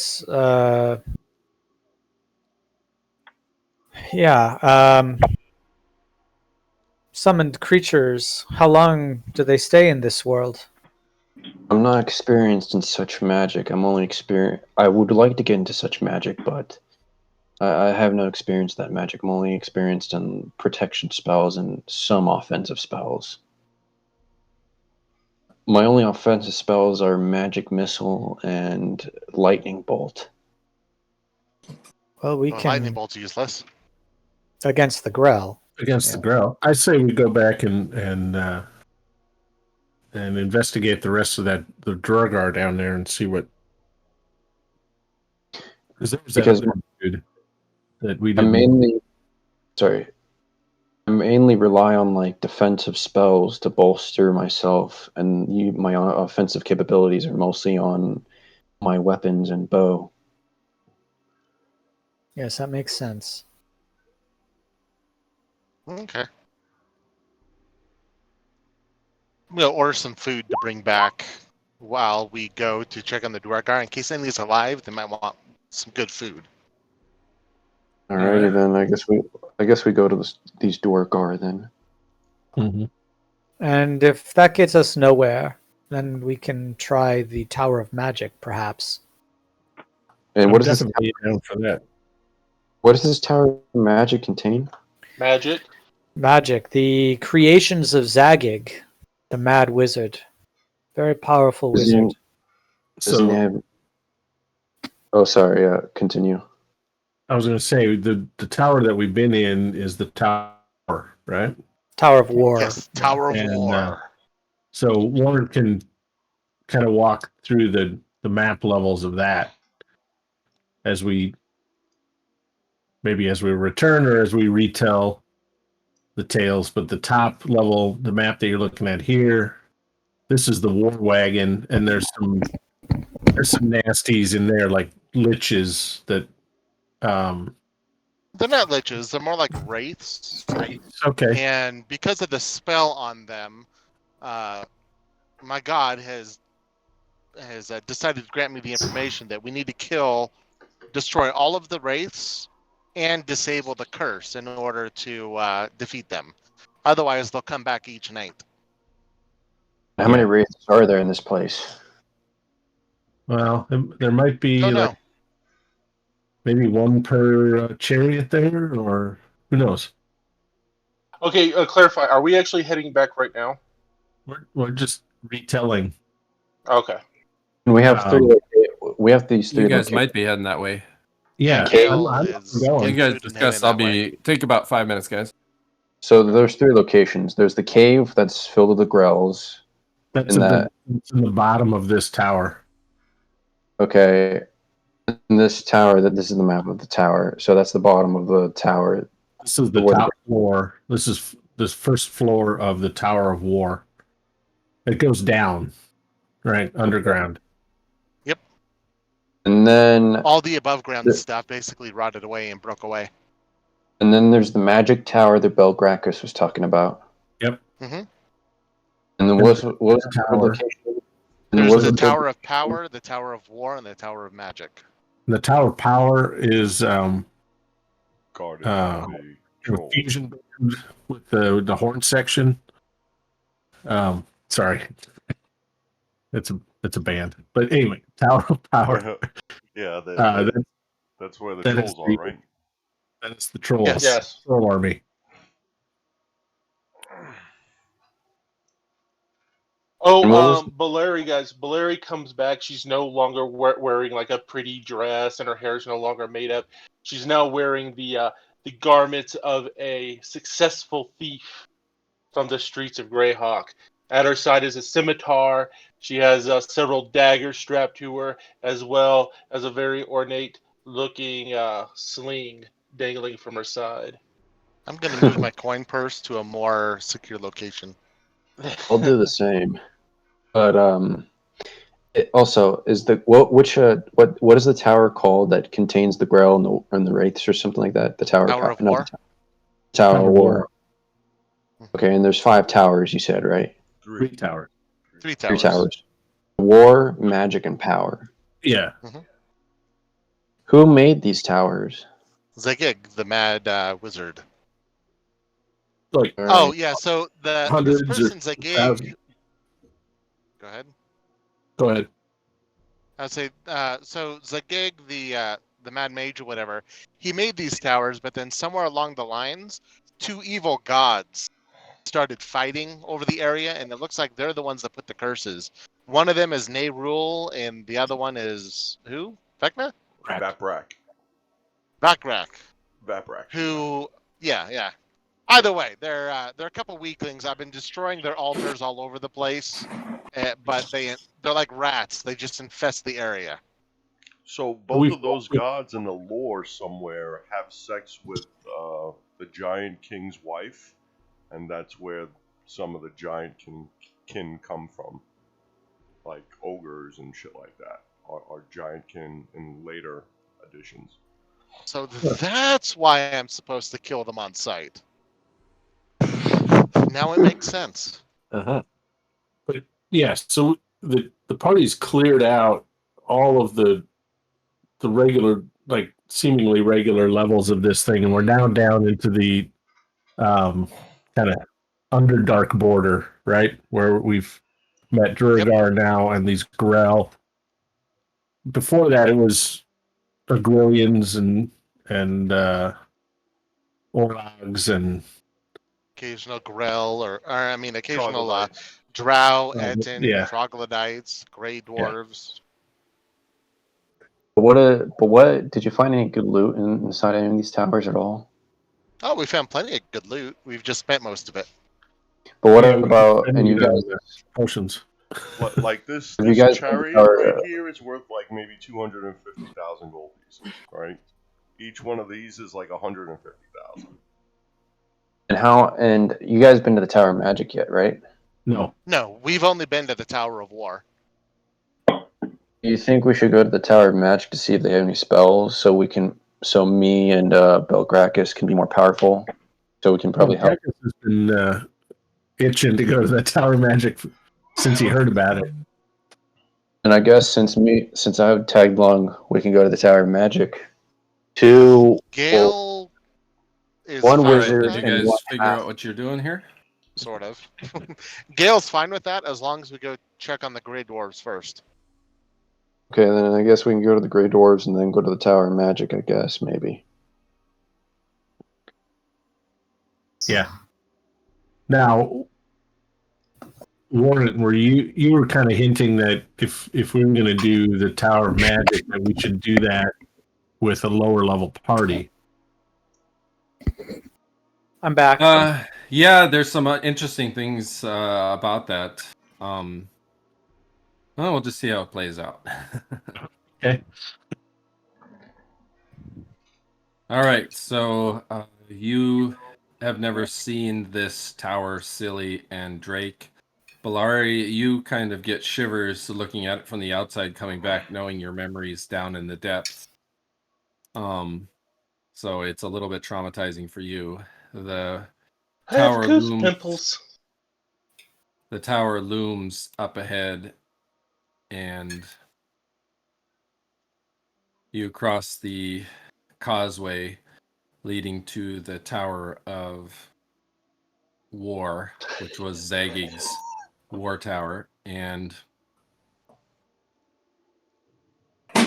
so there's the remnants of the broken out top of the tower is basically all but abandoned. There is a building next door where there's some.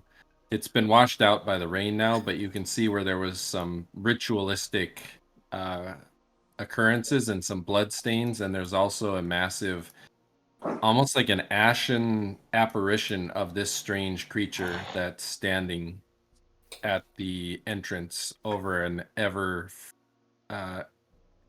it's not a heat producing flame, but it is a flame, so it's basically standing in an ever flaming flame. And where is it? Is it this one? Yep. Mm-hmm. The Gale, from what we understand, it was like a summoned tails. demon or something. Yeah. Looks like his nuts are being roasted. So across the drawbridge and into the tower itself, making your way to the stairs leading down. And you lead down, and this part of the tower looks like it's been somewhat destroyed. Like part of the floor has been collapsed to the ground below. As you wander your way through, most of this tower, other than once in a while you hear some click-clacking of some legs. That almost sounds like there's maybe some tunnels off to the sides to you, and then as you're walking through, you can smell piles of garbage, and scenes of battle have gone on. There's all kinds of dead corpses laying all about of like skeletons and zombies. And eventually, Gale and Alleseto and let's see, Orth lead you to this machined boulder plug, which now Fock has to pull out of the way because it's so heavy. And behind this machined boulder plug is this little, looks like it was perhaps a barracks where some creatures that smelled pretty badly used to stay. And there's haunted memories of parties past. And there's a long stairway leading down, and this stairway leading down winds itself around and starts going really deep into the ground. And it twists and turns, and eventually it gets to a point where it's so narrow that the wide-bodied dwarves have to turn sideways to get through it. And that itself goes down for a number of feet before winding around to a wider staircase again, and then entering into what looks to be a carved-out cavern. And past some, looks like these were perhaps barracks or a underground fortress of some sort. But eventually, you make your way around to where Alleseto used to operate these winches. And there's a lift system. Did you update the map? Not seeing a map update. Did I? There we go. There it is. These stairs leading all the way down, and then there's the narrow passage.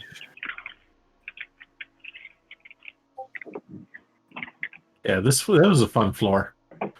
Yeah.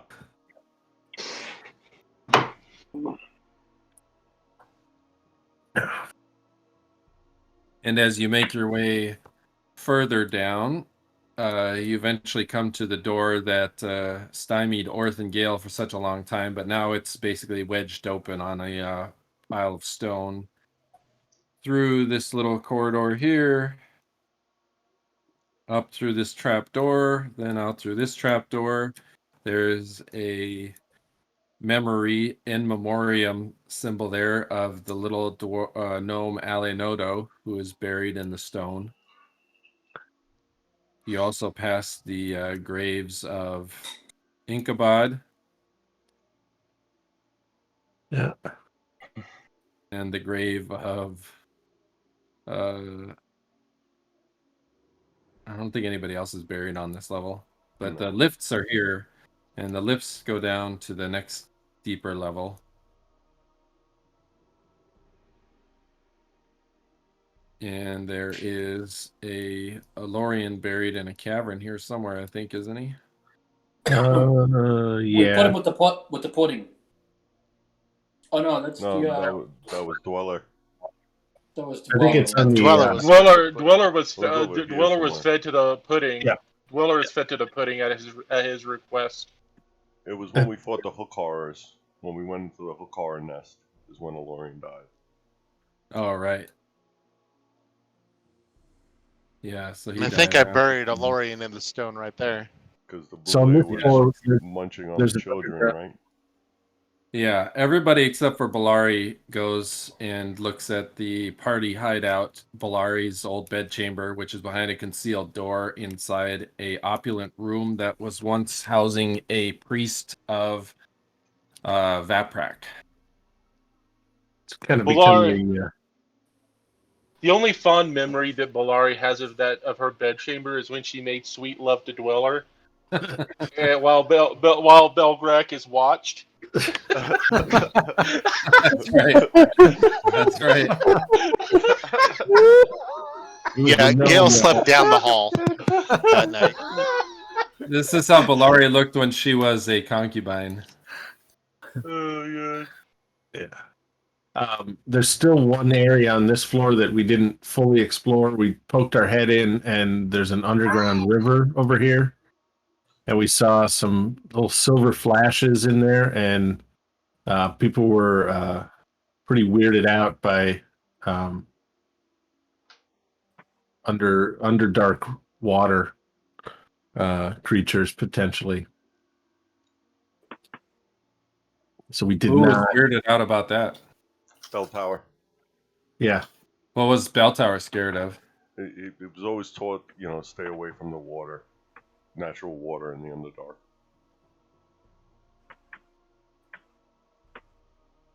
So what you're saying is we need to do fishing.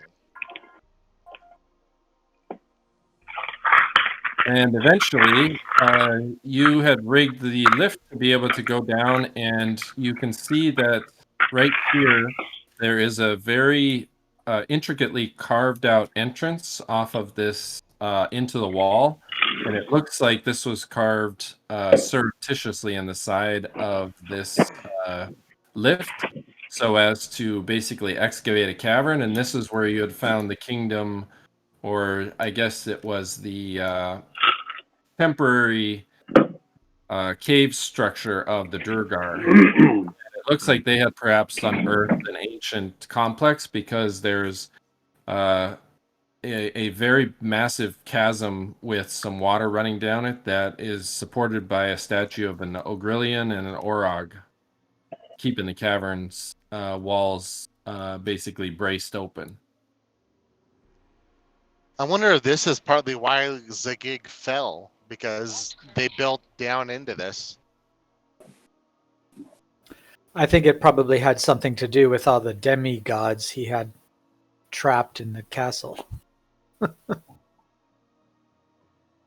Yeah.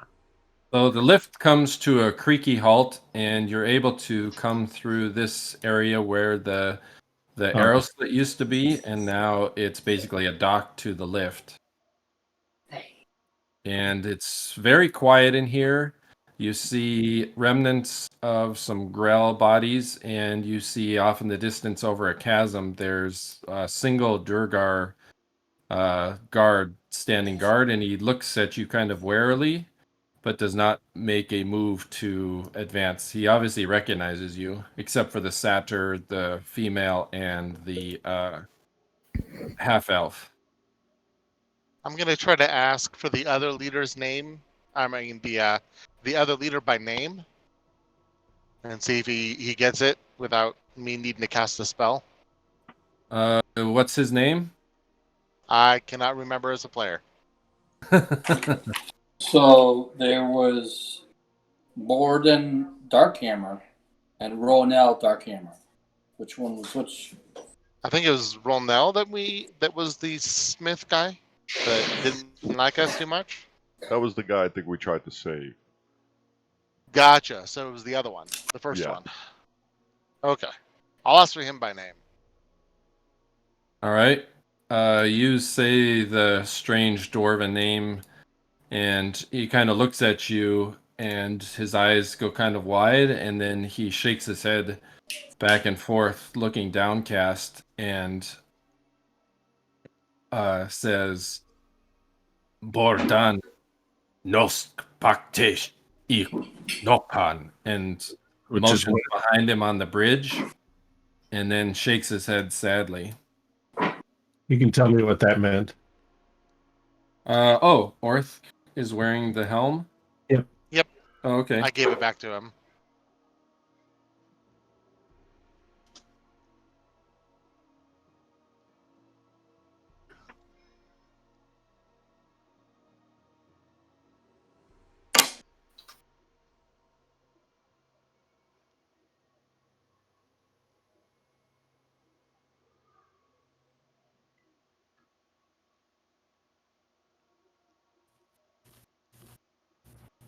I just realized Gale might actually need to take a bath. He hasn't actually taken off his armor in like 3 months.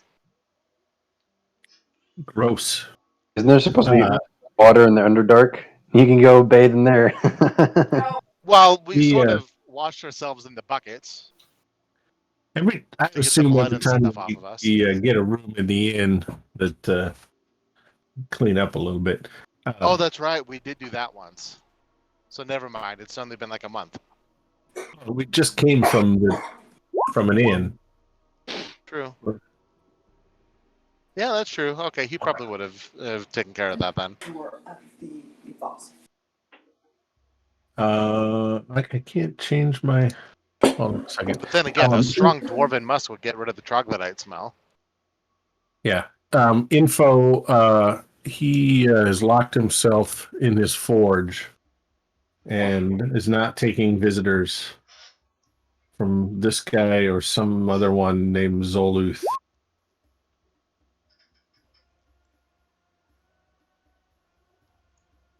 Can you show us to where the forge is? We have word of his brother. He kind of looks at you uncomprehensively. Yeah, I figured. I'm going to just start walking. All right. Which way do you want to go? The way that he Go ahead. The way that he motioned, right? He motioned to the other side of this little bridge. Yes, he motioned to the east. Yeah. So say we'll go talk to him. All right. I'm going to try to take note of how many Dwargar we end up seeing, since I know a lot of them were wiped out. All right. Across this bridge over this steep chasm, there is looks like there's a tunnel that goes off to the right, and an open area that goes off to the left.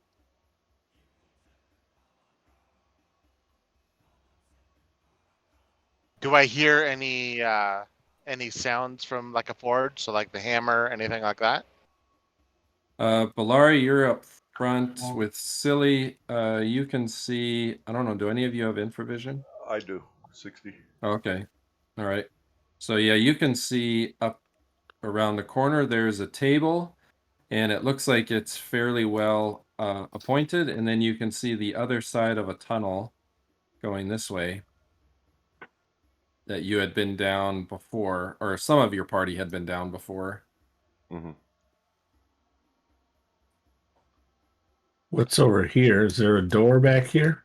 There is a door there, and this door appears to be locked, and it looks like the lock was smashed.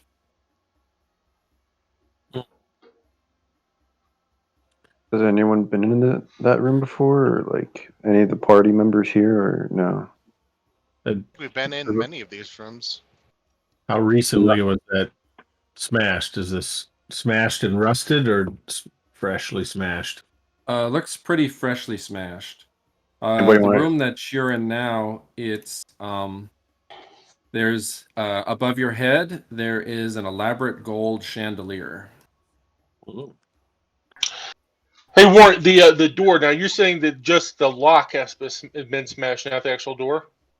Right, the lock itself has been smashed as if somebody was trying to render the lock unusable. Obviously, there's probably not. I'm gonna see if. Is Fox still here? Where's Fox? He's here, right? Yeah, guys. Oh, okay. Okay, so did they success? Are you? Yeah, okay. Are you up there with them, Fox? Yes. was the lock successfully smashed? Like, is it like actually gone, or is it somebody attempted it and it's still there? It looks like it was smashed with like some sort of blunt object from the other side, and then it looks like there's some kind of molten metal plug that was put in there. Is this a normal door with hinges? This has got to be his forge where he's locked himself in, because it's been messed with from the other side, right? Yep. Yeah. Is there like a space underneath the door? Is this like a normal door? Is it like airtight? No, there's a little space underneath. All right. Belari is going, like, she's gonna look underneath. She's gonna look underneath the door, frame, and see if she could see or hear anything. All right. When you look under, go ahead and make a hear noise sound. Okay. Just my. Oop, that's.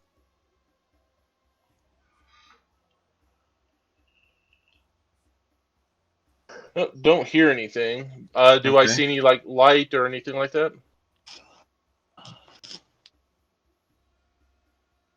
You can see a little bit of flickering light, and your vision is blocked to the front by some sort of object. Object like like something that's just blocking, holding the door. It doesn't look close enough to be blocking the door, but it prevents you from seeing any further. Silly's gonna knock. I'm gonna. All right. Got it Silly better knocks on the door, and then you kind of pound on the door, and nothing comes back other than the reverberation inside of this chamber that you're in. All right. You guys aren't doing it right. All right. Belari's gonna slip underneath the door. Can you do that? Yeah, with my Ring of Phantom form. Oh, okay. That works. Where'd you get that? Jethro gave it to me. So yeah, she all of a sudden, guys, you see her like kind of. She doesn't go invisible, but she seems to kind of fade out of reality a little bit, and yeah, all of a sudden she seems to slip through the door. All right. So once you come upon the other side, you see a table and a bookshelf to your right, and then the room curves around to the left, and you can hear the sounds of some muttering interspersed with some hammer falls that sound kind of rage filled, but lacking intensity, as if it's been going on for a long time. Okay. Is there any way that I can open the door from this side? You examine the door, and you can see that it's been completely destroyed on this side, and it looks like there's been a molten bar that's been put in the lock to jam it and then cut off. So it's jammed. You think that maybe a strong character could bust it open? That would be me. Fuck! Get the fuck over here. I've got a better idea. I'm Let's gonna Belari figure out what she's doing. yeah. Let me. I'm gonna move silently over here. Okay. Just to check out what's going on. All right. So you can see as you get You over want me to there. roll or anything? Yeah, roll move silent. Now, since they're banging on making a lot of noise, can I get a little bonus? Yeah, you can get 10%. All right. Okay. Just take a step every time the hammer comes down. Yeah. All right.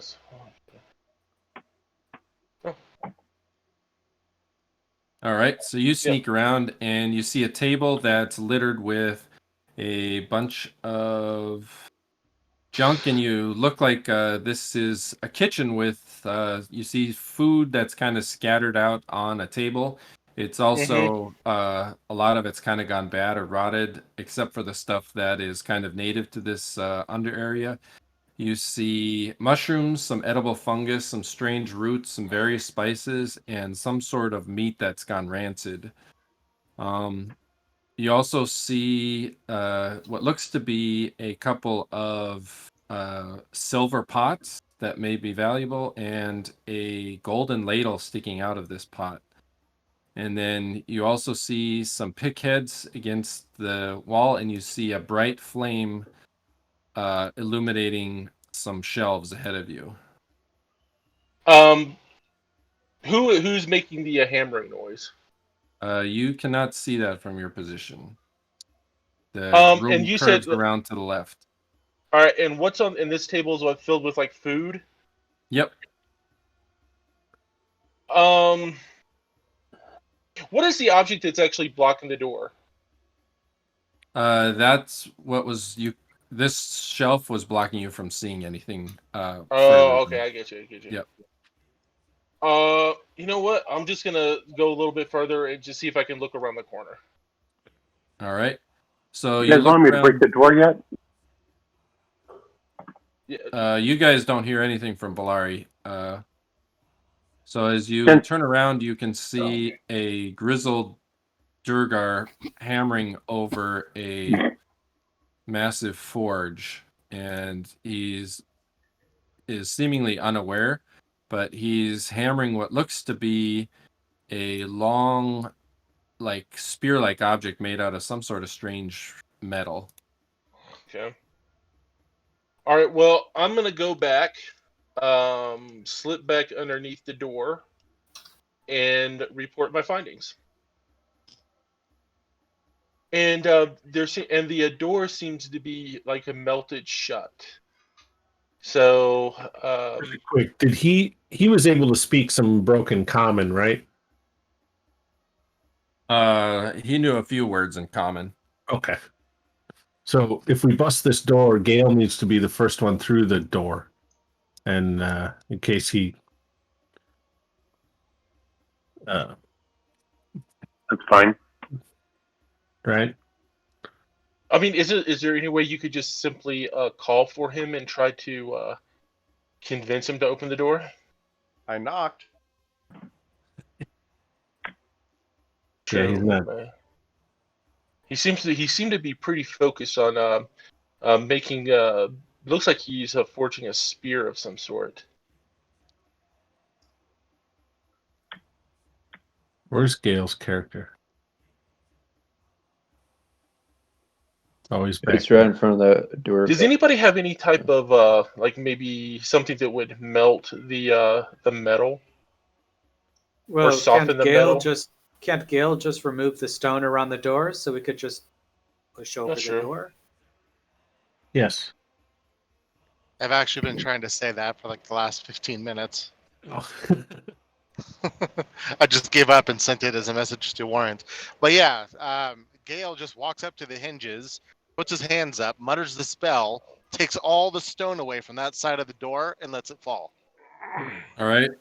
Fock, you'll have to make a strength check to rip it out from the other side where it's attached. Okay.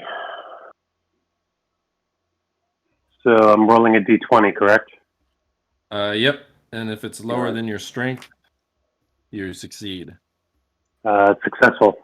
All right. So Fock, as the hinges come through, Fock yanks it and pulls the catch, and then the door comes free, and he lifts it over his head and sets it down, leaning up against the shelf behind Silli.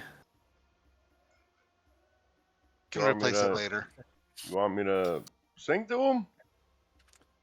I can play for him, make him nice and calm. Let's let Gale talk to him.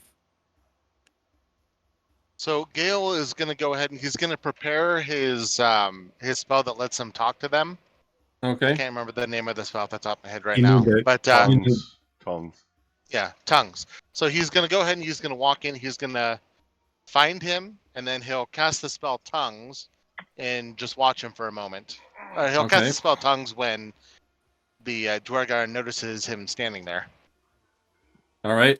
So as Gale, you walk in, and he doesn't lift his head at all. He's back facing you. I'm gonna follow Gale. Yeah, me too. All right. 1 second here. I'm gonna observe this table.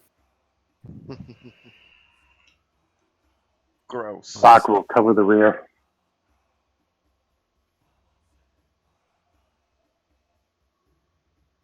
While they're doing that, I'm gonna check out this door. Not like anything, just checking it out. All right. This door is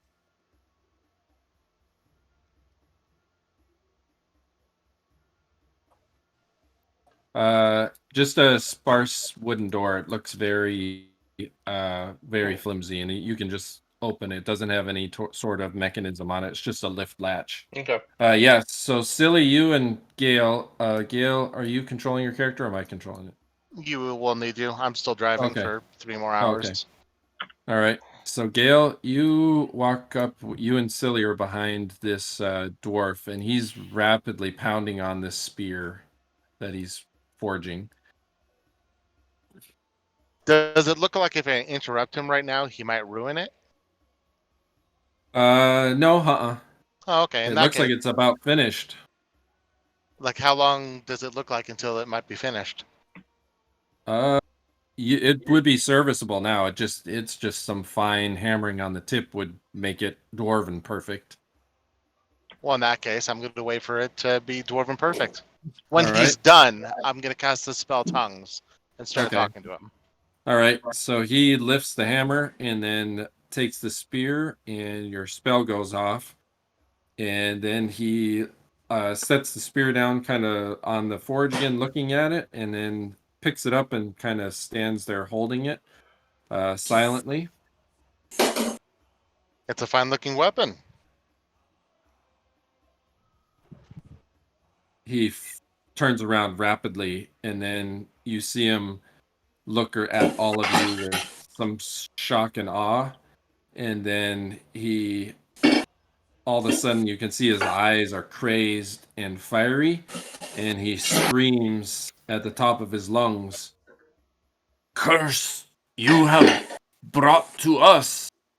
And he takes the spear and lifts it high above his head, and roll for initiative. Ah, crappers. Sounds good. Yeah, you got a 2. Even better. All of us roll initiative? Yep. Is initiative D20? Forget. If you click on whatever weapon you're using, you'll see the initiative thing, and it'll throw you in there. It's right a on. D10 plus whatever the speed is of what you're doing. Right. I have to find my darts. Wait, I have to roll. I have to click on my character. Oh, never mind. I don't have to. Never mind. Oh, I did. I forgot to click. Sorry. I'm at 10. 10? Okay. I'm at 14 with my spear.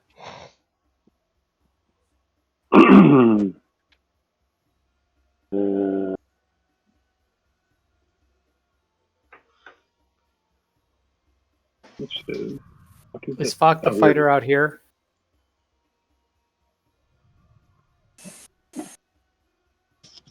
I was covering the rear. Yeah. Good, good. Somebody's got to do it. Hold on 1 second here.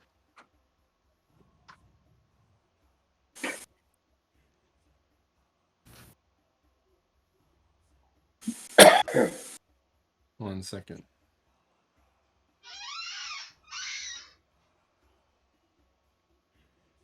Oh, that's hit points. What's blue? Is that our ammunition? That's our armor class. Armor class, I see.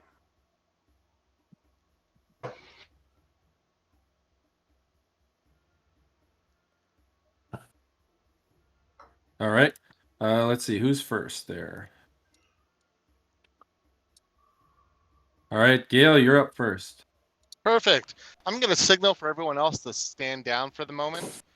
I'm going to tell that Dwargar that we brought them no curse. They came up here and didn't guard the entrance to a cavern of Grell. And then I'm going to smack him in the head twice with my staff. Hopefully. All right. All right. He looks at you kind of uncomprehensingly, but Excuse me.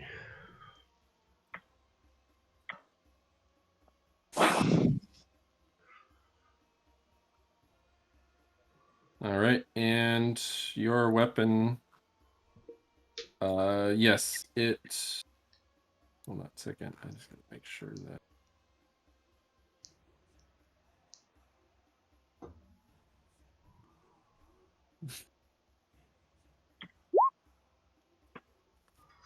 Ooh, missed with the first one. You get 2 attacks, right? 2 attacks. All right, the second one hits, and you whap him over the head for, ooh, max damage, 13. He looks kind of stunned, but then he steals his mouth in rage and raises that spear above his head. Belgrakas.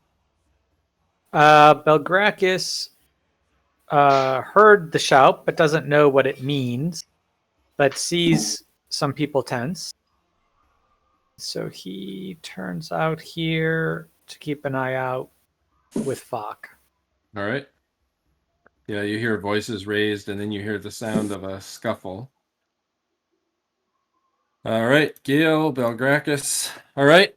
Meanwhile, the enraged... actually, Belari, you can go first. Belari's just going to stand there, make sure that her ring is still activated, and watch. All right. The dwarf raises the spear up and turns it point face towards his head, and then with all of his might thrusts it down through his open mouth and out the back of his skull, impaling it into the forge itself. And curses the name Caladuran, and curses the name Clendegan, and starts mouthing out through the spear in his mouth. He keeps repeating those two gods' names, and sounds like he's screaming forth a curse. And there's starting to be low-level vibration coursing through this inside of the depths of this ruin. Silli and Alleseto. So is he dead? He's still alive and still screaming muffled curses like he's got a giant spear shaft in his mouth.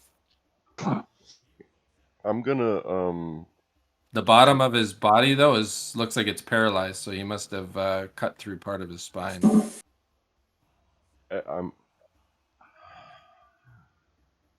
You're like, ooh, shit just got real, because you were like thinking this could be an adventure, and you just saw an angry little dark-skinned dwarf thrust a spear into his face. I'm gonna try to put him to sleep with my.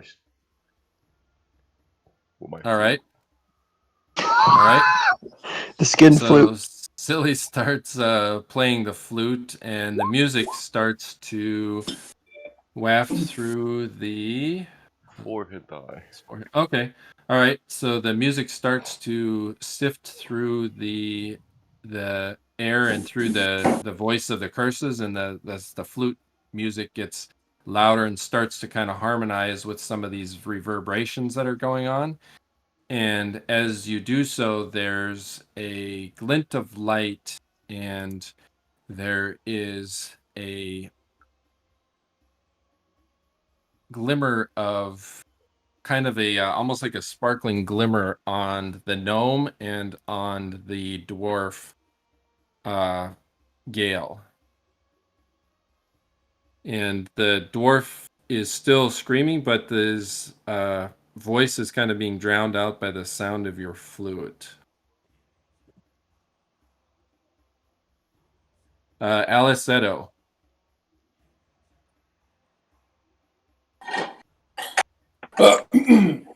Sure. I can't have him continue to curse. I walk up and I try and shut him up. All right. I'll attack. All right. You start moving up towards the screaming dwarf, and the music of the flute starts to become kind of discordant with the reverberations. And you can actually, I'm gonna whisper this over to you.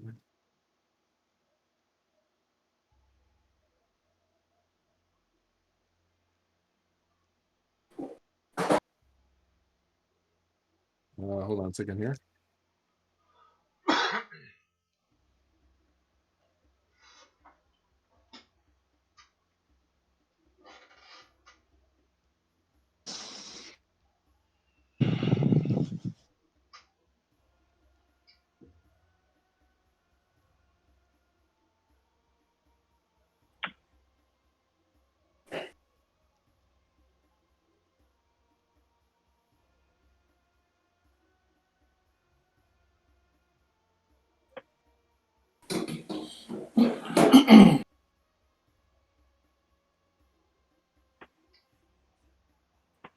Do you see that, Alleseto?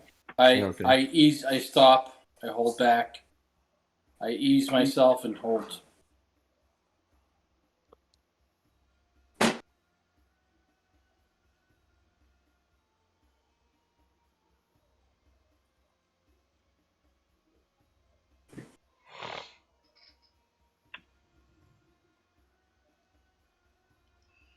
I pray. All right. What spell?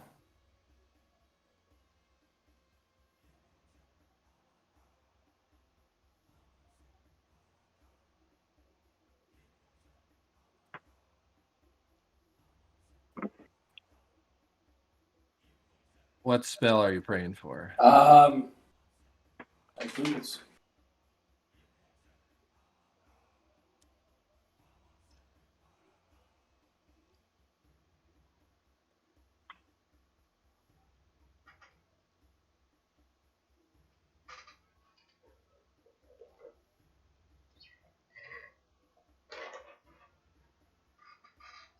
to hold my action while I contemplate this. Okay. All right. There's flute music going on. Alleseto runs up as if to strike the dwarf, but then his hand is held and he looks up upwards, and then the glow around Aleseto's head starts to grow a little bit. Fock, you're up.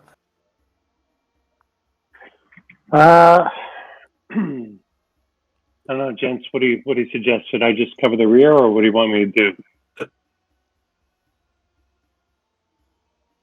It's up to you. Hostile. I'm going to hold my action. Somebody just needs to cut his throat. He's literally paralyzed. All right, Orth or Falk, you're holding the door, guarding with Belgrakas. Orth, Correct. Yep. you can kind of sense a little bit of that reverberation that the music from Silli's flute is out, and then Alleseto and Gale have kind of a strange glow about their heads. I come around the corner. I'm looking at Gale and Alleseto to see what they would, to get an indication of what I should do. Alleseto looks like he's got his hands folded, hand on his holy symbol. Gale has just pulled back his staff after beating the thing in the head, looking kind of with horror and then with sadness. We got horror and sadness from Gale. Are they intending me to do anything? They look a little bit confused, and okay, then I'll go in and shut him up if I can.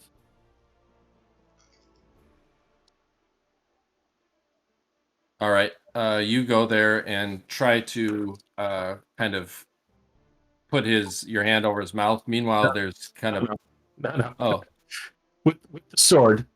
Oh, with the sword. Okay. Do it the hard way.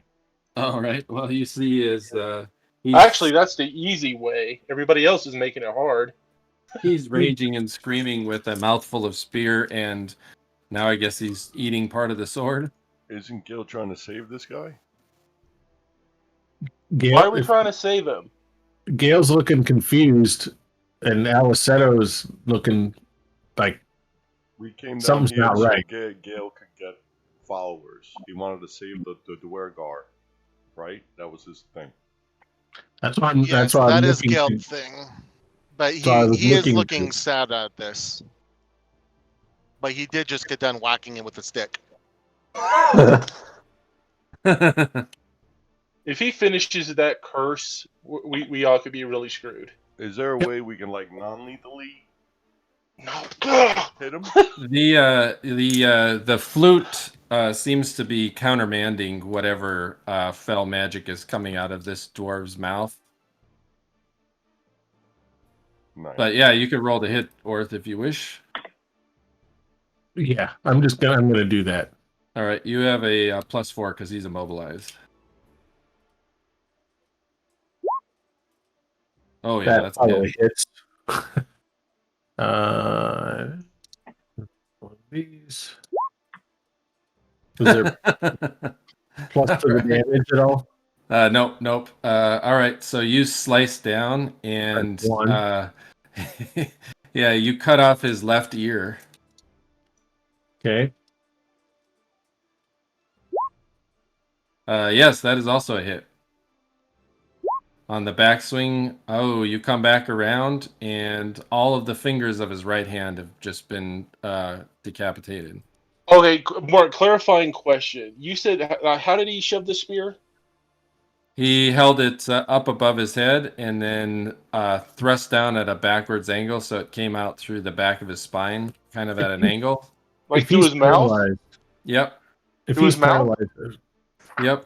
Well, how is he talking? And he's talking around the spear shaft, gargling basically. Talking with your mouth full, essentially. if he's paralyzed, I should be able to just execute him. Yeah, you should be able to. Coup de grace. Please. That's that. Let's just do that instead.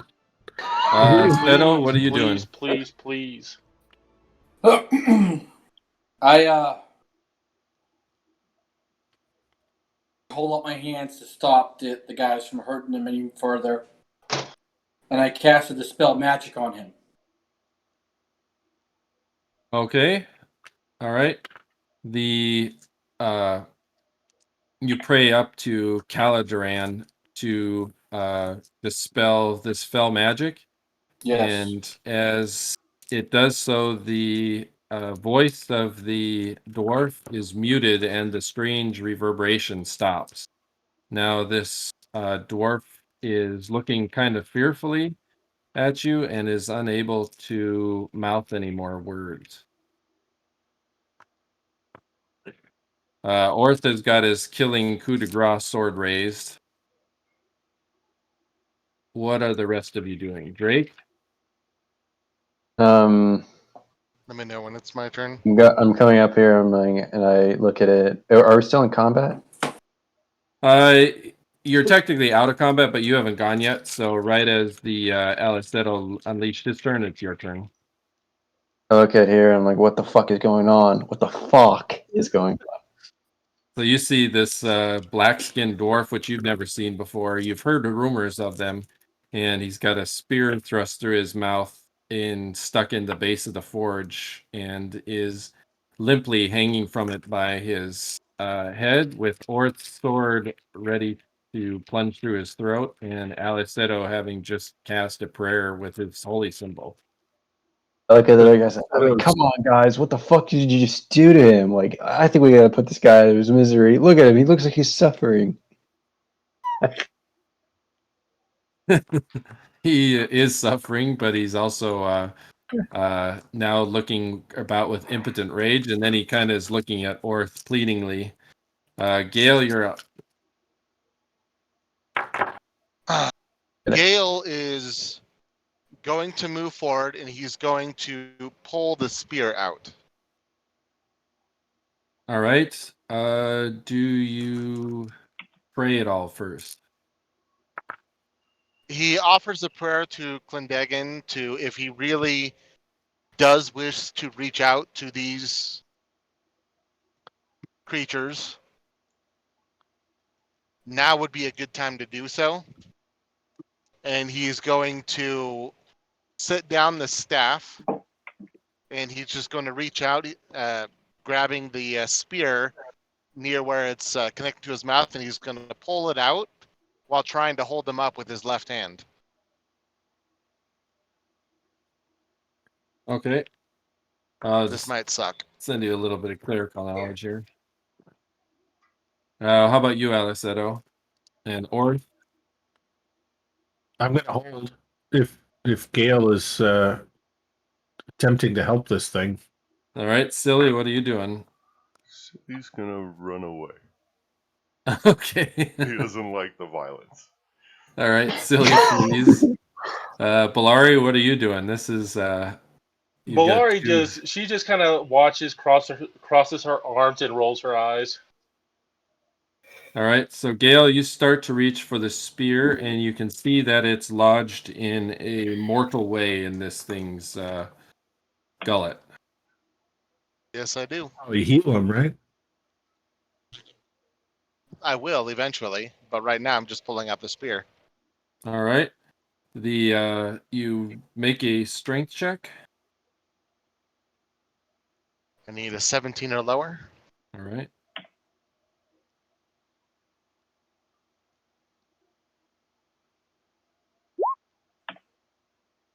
Damn it. I didn't get it. You got an 18, so you reach over, Nice. grab the spears, and pull as hard as you can, but this dwarf is rippled with muscle, and he's driven that thing in, and it must be some sort of power in the spear, because it's driven into the stone very deep. Fuck, give it. I'm going to signal for Fock to come over and help me. Okay, Belari says, "What is the shaft made of?" The spear? Yeah, the shaft of the spear. It's some sort of metal that you don't recognize. It almost looks like it's bronze interlaced with brass. All right, she just shrugs. Spock comes over.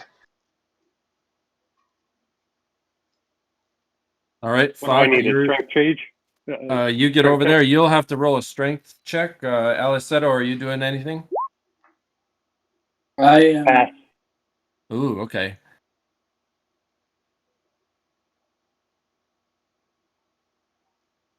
I am praying to Caloran.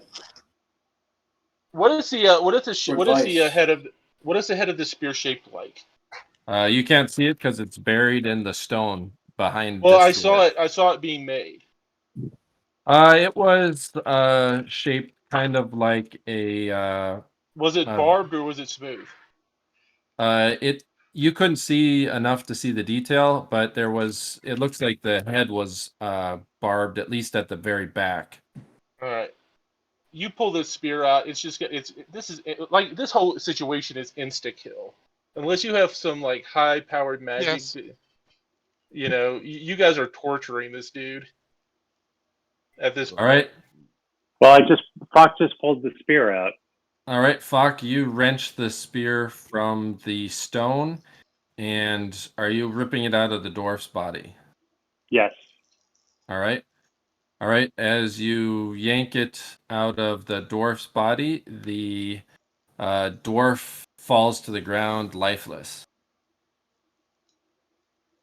So, as soon as that happens, I'm going to kind of put all of his missing parts where they're supposed to be.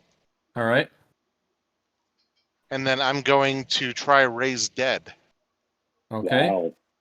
All right. So you start chanting the raise dead spell, calling on Clang Dagon.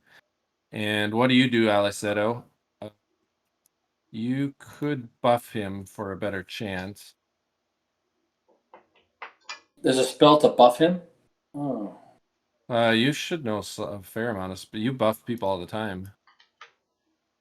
I think he's buffed the dead body, though. No, I think he means buff you to increase your chances, right? No?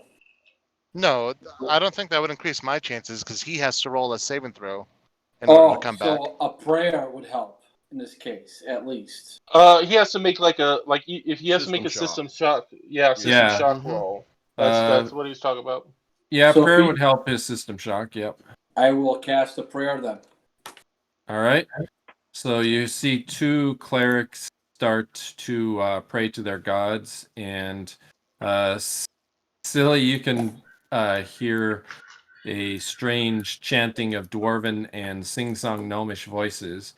And as it does so, you see suddenly nobody can move.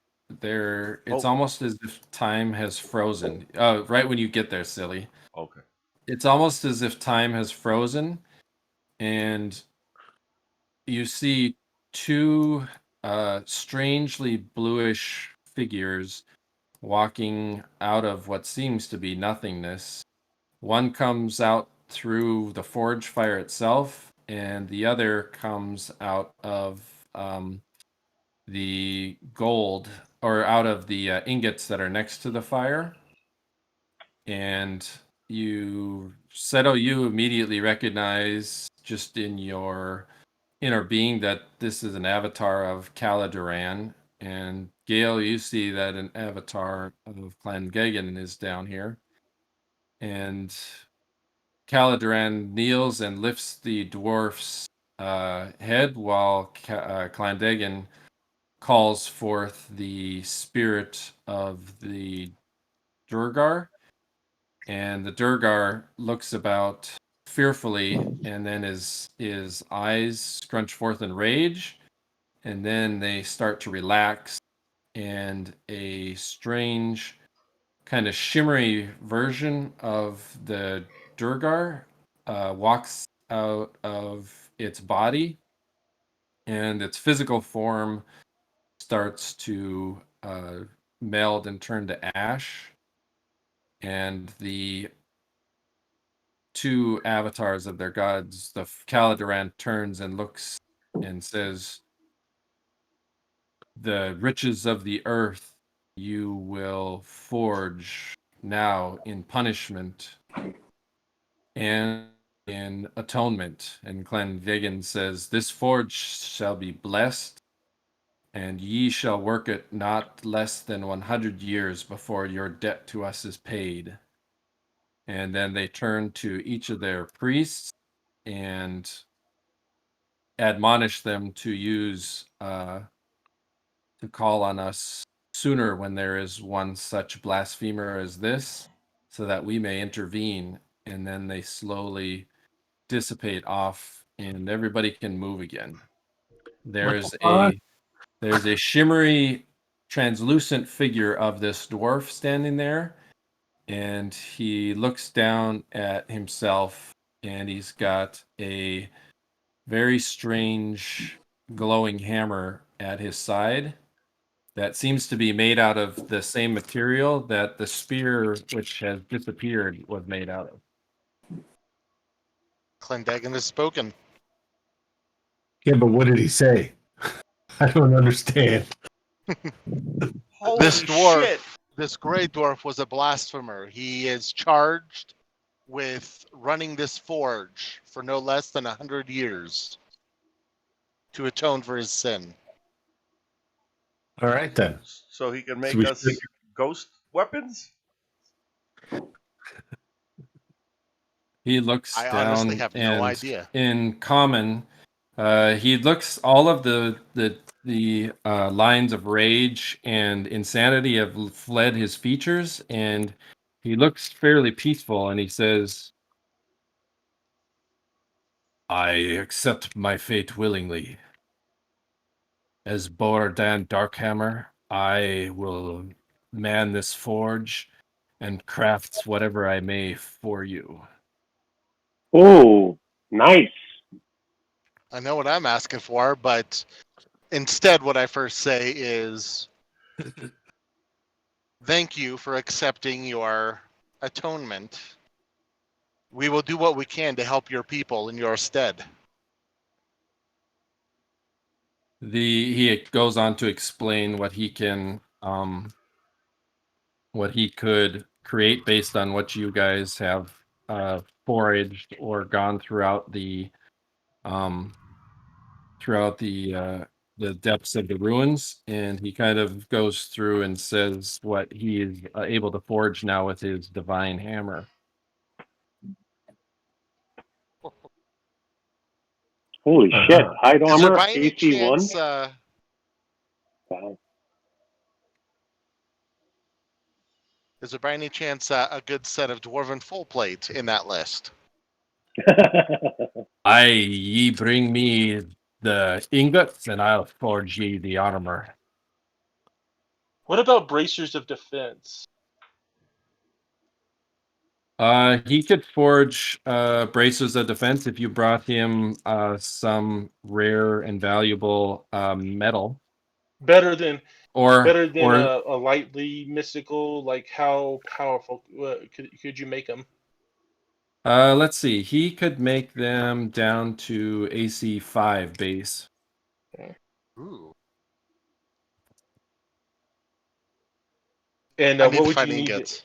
Yeah, what would you need to make those specific items?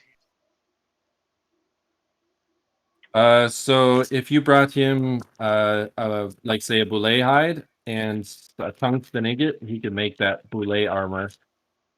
Bracers Ooh. AC 5, he would need either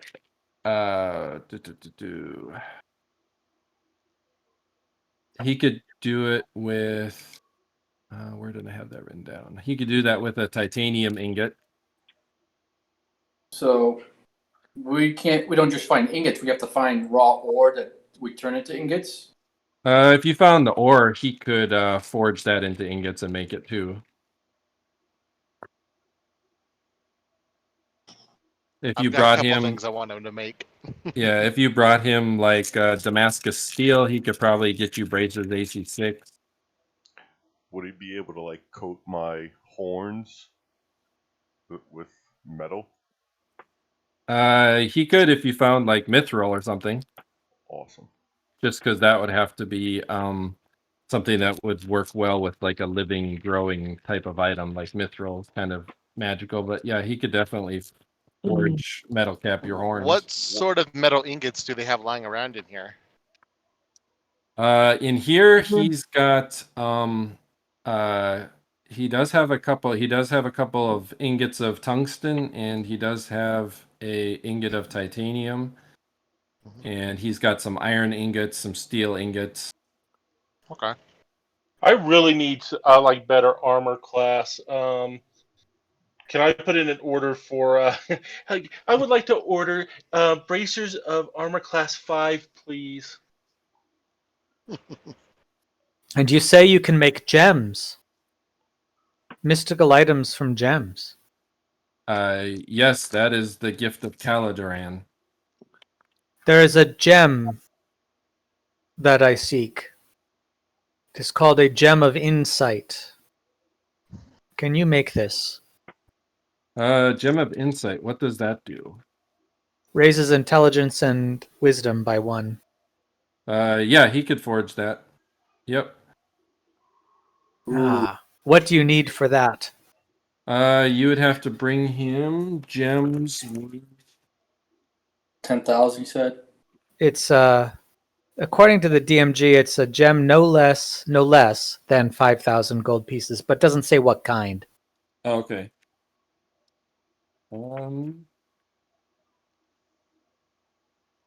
Yeah, so that's yeah, so he could definitely do that, but he just anything that he creates, he can create ion stones, Ooh.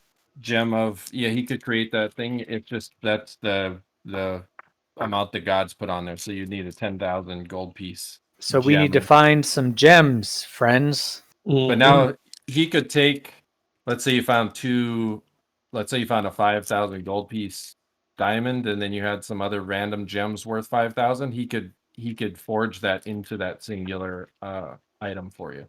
Got it. Now here's to Awesome. clarify. So- To clarify, he has material right now that make those bracers armor class 5. Yep, he could work on them, and when you came back through to go back to town, he'd have them done. Excellent. Okay, Nice. I put my order in. So, player-wise, essentially, he could make us stronger, more magical things that the city can't, but for the Yep. same price, right? Well, roughly, yeah. I mean, if you bring him if you brought him enough ingots, depending on what type of ingots, like if you wanted dwarven armor, like +1 or whatever, you'd have to probably bring him some dwarven ingots, probably some tungsten, and you get +1. If you brought him something like Or some mithril, he could probably, then you could get up to like +2, +3. Oh, So, it's if I'm you bring having him- it made by the you bring him godly hammer. Damascus. Go ahead. You bring him Damascus steel, he could make just your regular dwarven armor. Oh no! You see, this is a godly hammer from my god. I have to bring him the best materials I can get. Oh, okay. Well, there's much more depths of you guys are down in the depths of the Orth now, so. Oh, Warren. Yep. I got a question. I don't know if this item exists or if it could be crafted. Some sort of like horseshoes, but for goats. Yeah, he could craft those. Something that might be able to keep me quiet. Oh. Oh yeah, he could do something like that. If you brought, Quiet he would and need. or speed. If you brought him mithril, he could get you speedy ones. If you brought him quietness, you'd have to bring him. That's interesting. Lead. I was gonna say for quietness, maybe leather. I was gonna say lead. Maybe carbon. Can he make can this dwarf make like any sentient items too with the hammer or no? Sentient items would probably be a mixture of things that maybe spells or old books that were found or spell spirits. Sentience is that's the gods are a little wary to start granting sentience willy-nilly. This is probably the most powerful sword this dwarf can make, though. Depending on the type of material you brought him, he could make probably up to +3. You'd need a pretty valuable type of material to bring him, but at least he could forge it for you. Does he have mithril ingots, Warren? Is that one of He doesn't have any mithril ingots, Damn it. Does he have any gems that could be put into a gem of insight? No, he doesn't have any gems. We have to find them. Okay. Yep. Is he aware of Too what's bad we going sold all on? of our gems. He is. Yep, he's fully sentient. He's just not. You can reach out and touch him, and your hand goes right through him. Well, actually, you and actually, if Orth touches him, his hand goes right through him. You and Gale can touch him. All right, we need to find the rest of the Dwargar and explain what happened. How long does that tongue spell last? Do you mean I can cast it again. He can You mean- speak. He can speak to all of you now. Yeah, he can speak to us in common. So Yep. Well, I say we go get that guard and bring him in here so he can see. I think somebody should turn them all into worshippers of Clandagan and the other one. that's what we've been working on. Yes. Yes. So if you go get this this Durgar fighter that we talked to earlier and show him, we I'm can talk to him. That- first going to ask him if he has a way that they down here that they use to call a meeting or call everyone together. When I was in my living shell, each of the Durgar warriors had a horn that they could blow to summon. Perfect. Is there a horn in this room? On that table with all the junk, there's a horn. Perfect. I'm going to go get it and I'm going to blow the horn.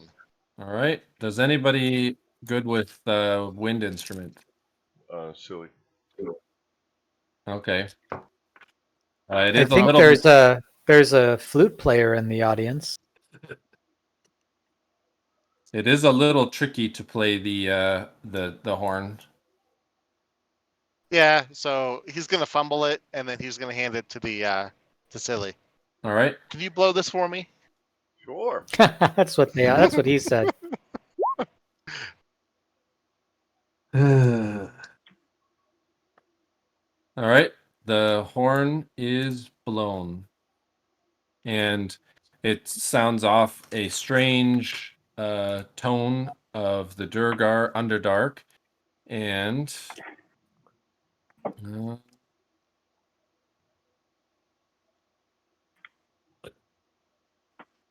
yeah, some of these prices, just let me know and I'll look them up. I might have to get them to you by next session just so I can. But more than likely, some of those fancy things you might be able to bring some gold too, because gold and silver have mystical properties. It's just the amount that he needs because there's a lot of waste.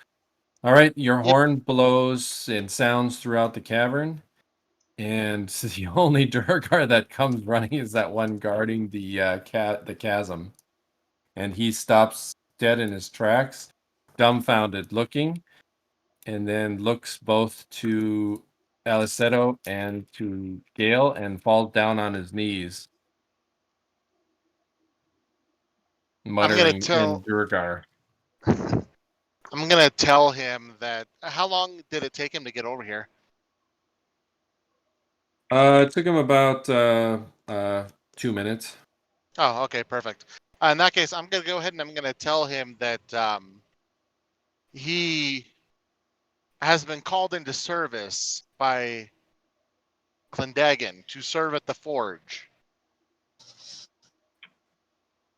What does he speaks to the? I guess he speaks through Orth.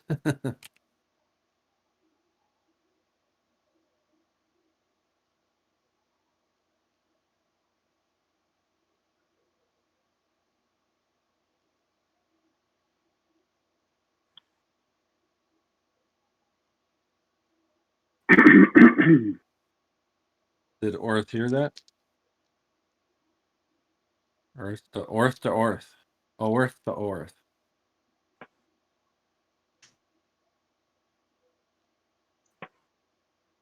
Orth. Orth.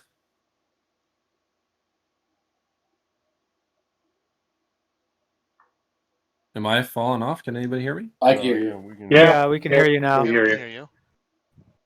Okay. Orth. Sorry. I stepped out. Oh, no worries. What happened?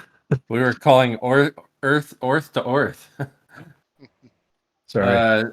Gale said that the forger is going to be, or Bordan is going to be here for 100 years at this God Forge. And the Durgar asks in his tongue, which you can hear.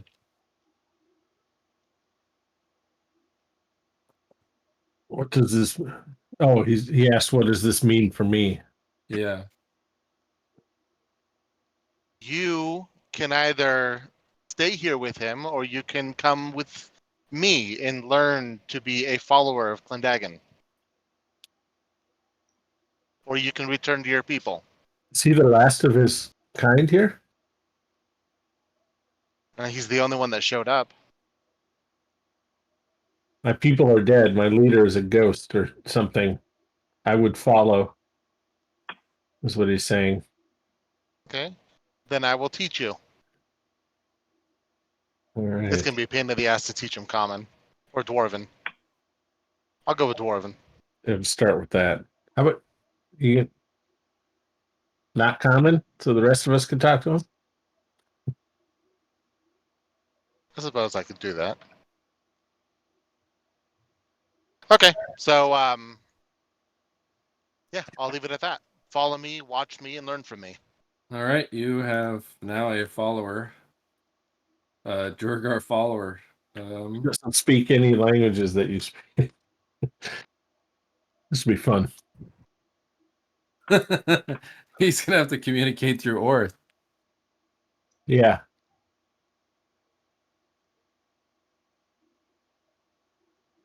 And you're gonna have to cast tongues if you really want him to know something. No, we could see about getting him a helm just like yours, so while he can't speak to us, he can understand us. We could put the helm on him temporarily so that you could talk to him. If you're willing to do that, that would make it easier. Temporarily, yes. I'm not gonna let him keep it. What's Right. He introduces himself as Jacques Charo. Jack Charo? Got it. Can you by chance write that down on the follower page? Yeah, sure. Thank you. I mentioned, or I look at Belari and I motion towards that door. So what's in there? Belari. Now this seems just be a regular door, with a latch. So, I mean, with all the noise that we made, if anything was in there, they probably would have been coming out by now. So I'll just open the door. No, let's just ask Bordan, what's behind the door. He probably knows. Yeah, I'm just gonna open it. I'm just opening the door. All right, you ask, and he opens it, and Bordan looks kind of puzzled, and he looks at you, Alleseto, and he says, "By the grace of Caladuran, I used to know. I cannot recall what is behind that door." He seems to have almost, in his rebirth, perhaps some of his earthly knowledge is gone, but he does know how to forge a lot of things he never knew how to forge before. So you hear a sound above your head, Belari, as you open the door, and you look in and you see a sparsely stocked pantry with a small supply of mushrooms, roots, and 2 barrels of water. And there was a kind of a scraping sound above your head when the door opened. I activate my ring. All right. You go insubstantial. Mm-hmm. And the door kind of swings closed of its own accord, and you can above you kind of a scraping sound. What was the scraping sound? You can't tell from where you're standing.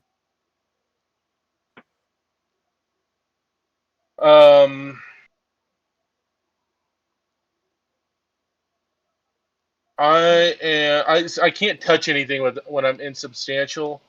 So I just turned to the others. It's like when it didn't seem to trigger a trap, but there seemed to be some sort of scraping noise when I opened this door.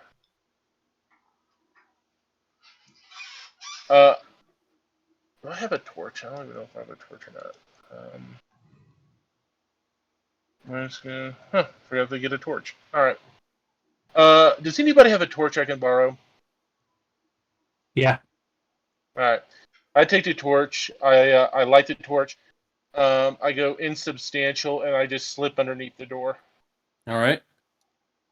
The room is lit up, and up above you, you can see that there is a mechanism connected to a long metal bar, and the long metal bar goes into a cutout in the wall over here. Like a cutout? Like what do you mean? Like a cutout of a door or a sliding wall? No, there's just like a thin metal rod that's connected through a linkage to the door that you opened. And when you open it, it pushes a rod through a hole in this wall. And when you close it, it pulls it back out. And there's, as you're close to the back wall, you can hear kind of a sound as the door opens and closed. And the sound is coming from the rod. And there's a sound coming from the wall itself. Well, I mean, what kind of sound? Like a mechanical sound, or Yep, like kind of a clicking sound. Clicking. I'm gonna kind of hold the torch, kind of get closer, hold the torch up, and just kind of examine. It's like, what exactly am I seeing here? So it looks to be a blank wall, and there's a faint cutout in the grout of the stone on the wall. Like a cutout, like a hole. No, it just looks like an outline where the grout is maybe cracked, but you've been around long enough to think that it's perhaps a concealed door. All right. Can I? Is there like a space? Can I see the door itself? Now that you are looking at it, you can see the outline of a door that looks to be about dwarf height. All right. And I'm okay. So I'm looking around. Do I see any signs of like a trap or anything like that? Go ahead and make search for traps.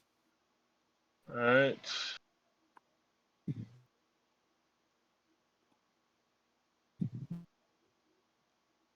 Yeah. I don't see anything, but You added all your points, right? What do you For her mean? level? Yeah. Oh yeah. Okay. Yep, you don't sense anything. It just seems like it's perhaps some sort of concealed passageway. Okay. So I'll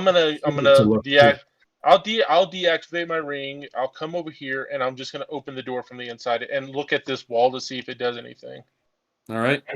You open the door and you hear kind of a solid thunk, but the door doesn't move at all. All right. I kind of wave the others in, and I point out the concealed door. I say,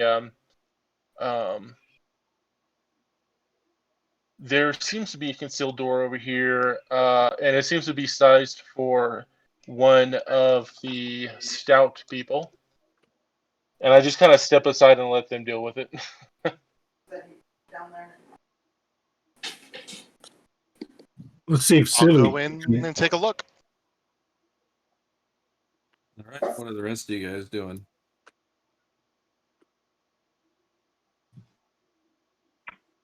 All right. Gale, you can definitely sense the outline of a door, only it's painted to look like it's stone, but it's actually metal. Do I see if any way to open it? You can push on it and you can feel a slight bit of movement when the door to behind you is closed. When the door is open, it doesn't budge at all. Okay. I'll say to close that door so I can try to open it. I'll jump in. Belari closes the door. All right. Gale, you push your shoulder against it and push as hard as you can, and you can feel it shudder a little bit, but it looks like it's a two-person push. I'm in there.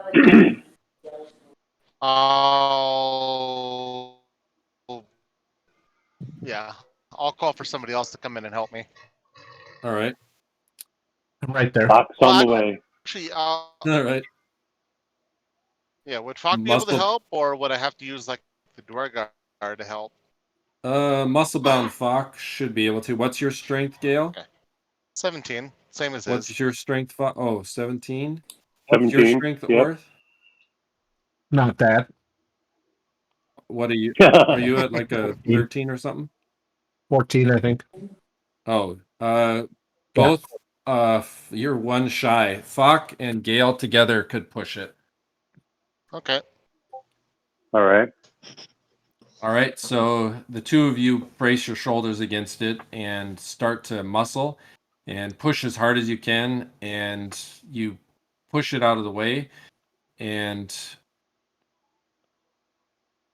behind you opens up a corridor, and there you can walk around the massive block that's open, and if you walk around to the back of the block, you can see that there was some bars that came out from the two sides that were activated by that door on that rod that plunged into this metal block that's here. And now it's open, and the back side of it is you can see why it's so heavy, because it was filled with 12 ingots of a very heavy metal. Oh, Like like adamantine type metal? No, adamantine's a little bit lighter, but it's a looking at it. Does anybody have metallurgy or blacksmithing or? I don't think I do. Well, why don't you bring one over to Bourdain there and ask him? All right, one is darker gray in color and one is kind of a lighter gray in color. Would appraisal cover that? Yeah, you could appraise it. All right. Belari kind of looks at it, does a little, see if she can appraise. All right. Go ahead and make the roll. Oh. Ooh. All right. You are basically an assayer, and 6 of the ingots are lead. This explains why this thing was so heavy, and 6 of the ingots are tungsten. Mm-hmm. Some good crafting materials. I'll pile those up next to our friend Bourdain there. All right. And the hallway continues on and ends at a massive stone door, and then it curves around again to the left. Belari will go ahead and sneak forward. I'm going to go ahead and scout ahead. I'll make sure my ring is activated, and then I move silently down the hallway.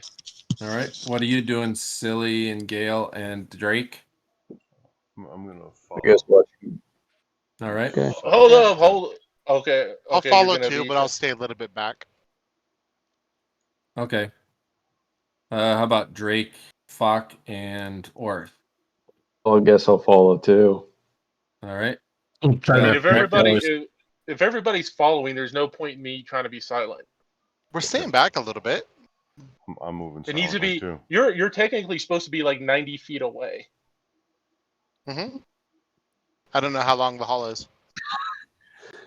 Well, I guess Silly's up ahead a bit. Do you want me to stay back a bit? Yeah, I guess I'll stay back a bit. I can move silently. Do you still have your torch, Belari? Yeah. You still have it lit? I can't. Okay. I throw. You know what? I throw it over here to the. Kind of throw it over here to the side. All right. Silly, you can see the outlines of what looks to be a banquet hall, and Belari, you see a stone door up ahead of you. I see where's the stone door at? Oh, right there. Yep. It looks like is it slightly ajar? No, but it is not locked. Well, hold on. Maybe it is locked. Let me check. Silli, you can make out what looks to be. Let me see what Silli sees. So this room has got 3 long tables surrounded by stools. You can see 2 fireplaces that have the remains of some embers that looks like it might have been burned quite a while ago when the Durgar were occupying this space in mass. There are a bunch of shelves filled with some mugs that look to be gold. And there's a bunch of barrels to your right. And the barrels are well crafted and look to be filled with some sort of liquid. I grab a cup and I go and fill it up. All right, which barrel are you trying first? The first one. All right. This barrel is filled with. You take a smell of it, and it's kind of a sweet fermented smell. Smells like honey from the grove. Oh, take a big gulp. All right. The taste of mead pours down your throat. Oh. Drake and Falk, what are you guys doing? I'm gonna stay put and cover the entranceway where I'm at right now. All right. Yeah, Belari. Oh, sorry, Drake. Yeah, I'm gonna do the same. I don't want to ruin any of their sneaking. All right, Belari. I'm gonna check this door for traps. All right, go ahead. Not that I'm not very good at it, but not my forte. But you never know.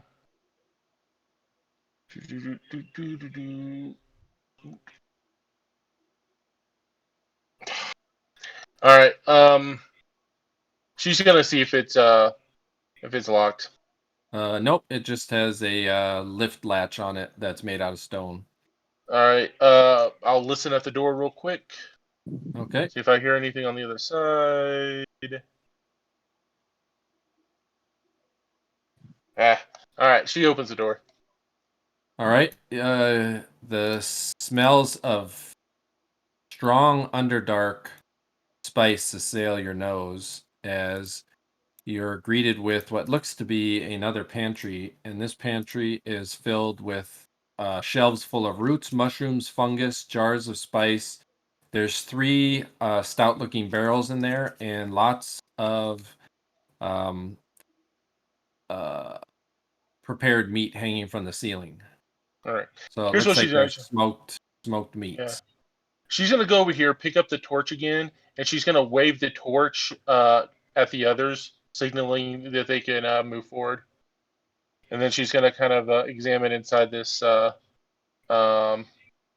closet to see if there's anything else of interest. All right. Belgrakas, Alleseto, and Zaksharo. I guess Zaksharo just stays with Gale. Who's Zaksharo? I missed that.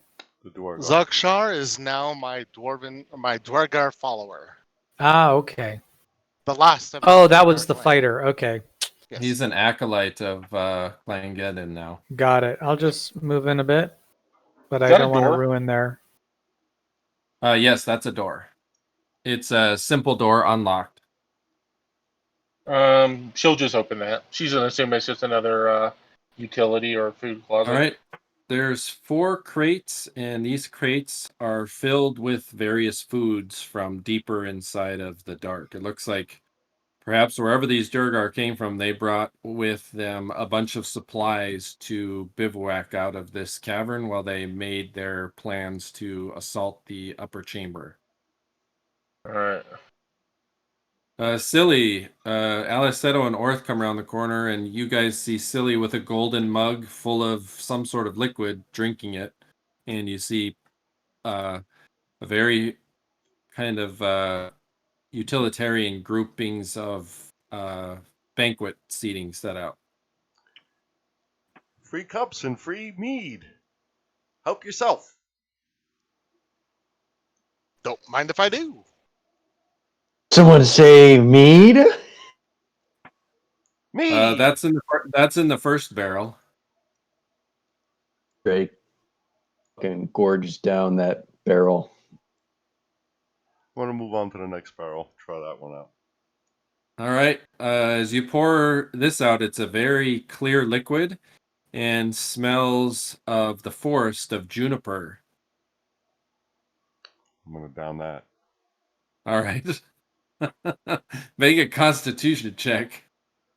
Did I make it eating and drinking? Oh, sure. Go ahead. Do that. All right. It's pretty much the same thing. All right. Yes, you gulp down an entire mug full of very strong and very flavorful gin. And it's strong Durgar Underdark Dwarven gin. And it is made with a herbaceous Underdark evergreen that grows in the depth. And the horrors of the prior hour are starting to melt away as you start to feel a sense of well-being and calmness upon you. Drake, what do you do? That barrel's gin. Which is what we need, a drunk satyr. Orth and Alleseto? Be careful, you might need your wits about you. Ah, my wits are about me all the time. Let's have fun. Okay. We just saw somebody try to kill themselves. Jesus. I mean, Clendedden. Drake is gonna agree. He's gonna drink every single fucking barrel there is, all of them, combine them in one drink. Okay, Drake. The third barrel contains a liquid that's familiar to you, and that is ale. Yes. So you mix Right. ale, gin, and mead. Are you dipping into the fourth barrel? Yeah, the fourth barrel too. What's the fourth barrel going to be like? All right, the fourth barrel is filled with beer. All right, I'm going to mix all this shit together. Do I need to roll anything? Yeah, make a Constitution check. This drink is called a self-hating Drake. It's a mixture of 1 measure mead, 1 measure ale, 1 measure beer, and 1 measure gin. I like you. All right. All right. You start to feel the horror of the past events fading away from you as well. Meanwhile, Belari sees another door to her left. Or right, I'm sorry. All right, I examine that door. See if I find anything here. This door has got a scutcheon plate with a fancy lock plate on it. You don't sense that it has any trap, but then again, you're bad at that. So, all right, can I just open it, or you said it was locked? Yep, it is locked. All right, well then I pull out my thieves' tools and get to work. All right. Go ahead, make the attempt. There we go. All right, the door snicks open, and inside looks to be a quarters of some sort. Ooh. I kind of step inside, looking around. All right, you see a desk, a bed, and you see the writings on the desk are written in some sort of language that you don't recognize. And the desk has a couple of drawers, and there's also a shelf in this room that contains a game of knucklebones, a marble set, and some sort of stick game. Okay. And then there's a small book with a sickle and skull on the cover. Yeah, I'm not going to touch that. I go out and motion for Gale to join us. All right. How about Alleseto? What are you doing? This huge banquet hall. Is there like a main? Because I can't imagine how all the dwarves come the way we came. Is there like a main door to this area? If you look to your right, Alleseto, you see more barrels lined up against the wall, turning a corner down a fairly wide hallway. Oh, all right.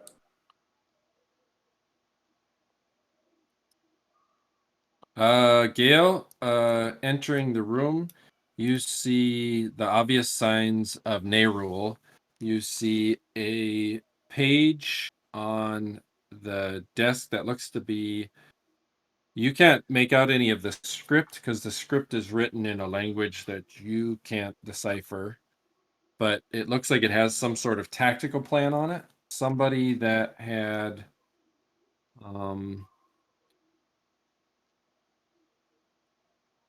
Let's see. Somebody that had any sort of ability to read or understand languages of the more of the evil kind. The helm doesn't help, right? That's only spoken language, right? Yep. Mm. And Oh, then you might try Belgrakas. Yeah. Maybe we should have Belgrakas come check this out. Definitely. And in the meantime, I'm going to get a torch ready. All right. The prayer book, Belari, you could make a appraisal roll on it, and the desk also has a few drawers in it.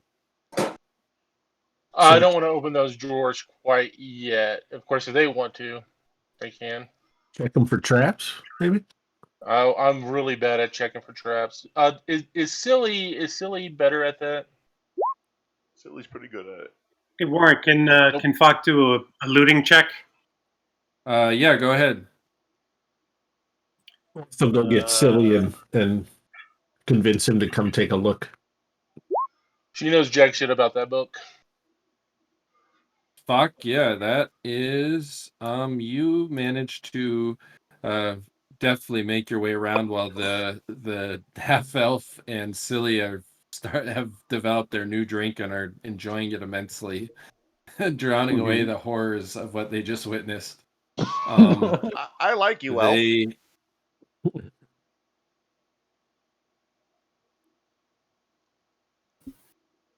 The elf has passed out. The Silly. Oh, they're asking for your help, Silly. Oh. And Meanwhile, is Belgrakas able to interpret this? yes. Do you have any sort of demonic language ability? I can speak demonic, and I can speak and write diabolic. Yeah, you can roll that. Okay. Is Drake still conscious? Or actually, if you can read it, you'd be able to read this. Then that's fine. Yeah. All right.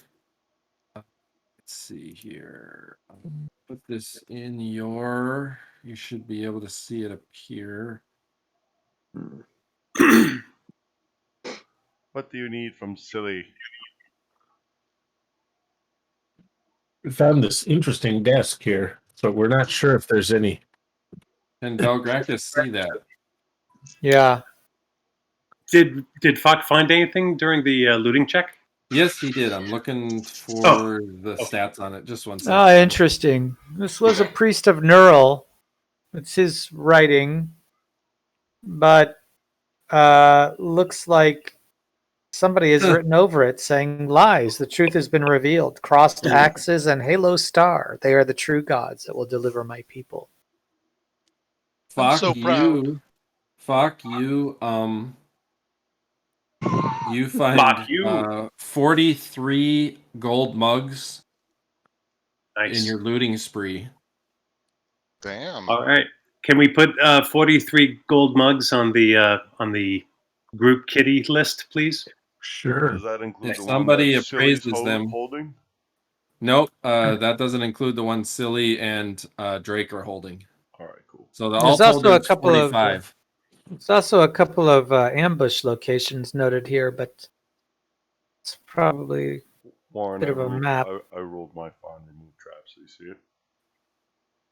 Let's see here. Yes. Okay, you look at the desk and with a cursory glance, you see that it is just a simple desk, not outfitted with any sort of fell machinations. This desk doesn't have any whoozy what's it's on it.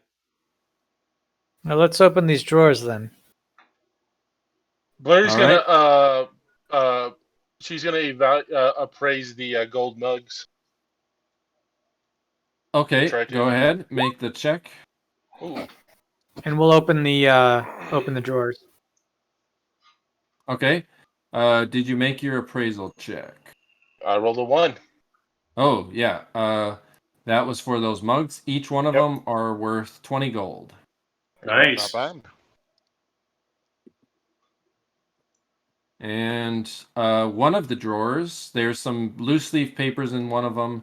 There's some ink and quills in another one, but it's not very high quality. The last drawer you open up, there is a potion inside. What's it look like? Any writing? Uh, Symbols? Let's see here.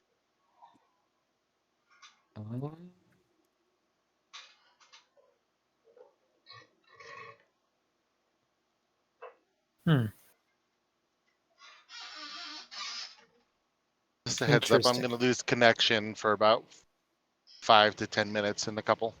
Okay. We'll try to keep you alive. Yes, it's an unidentified potion, but it seems fairly lightweight for its size. All right. I guess I'll hold on to it for now until we Alright. can identify it. I'll let people know. Party stuff. Yeah, And well, the only- yeah, but I'll hold on. Keep I mean, track I of- don't know where that we do that, but yeah. And then the Um, only thing I was else trying to keep it all in one, written down and all in one place, but Yeah, I'll, yeah, do that. I'll put your name in parentheses. Okay. Drake is gonna go over here and like look what the hell is over in this area. Does he see anything here? All right, there Yep. are 5 barrels, and they seem to be filled with the same types of things that you were holding before. You have infravision, right? So you can see long shelves leading down to what looks to be a dead end, and then there's a corridor off to the right. Belgrakas will also take the paper and ink and quills and stuff. Okay. All right, and then all that's left in here is that little prayer book to Nerul. What does this lead here? Gale probably wants for to long. dispose of that. Do we? Was this Bourdain's likely? No, this looks like it. Actually, it may have been Boradan's quarters. Because, but it's hard to tell. The only notice that of the inhabitant is that written letter that was on the table that what's his name, that Belgrakas was able to read. That would explain why he was doing that dark curse. Let's pull Jacques Charo in and we point to the bed and say Bourdain.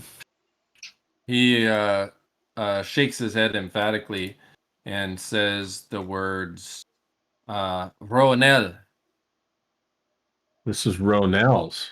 He was the friendly one. Yep. Uh-huh. So he used to be a priest, follower of him, and then he learned the truth of it and turned away. That's Yeah. right.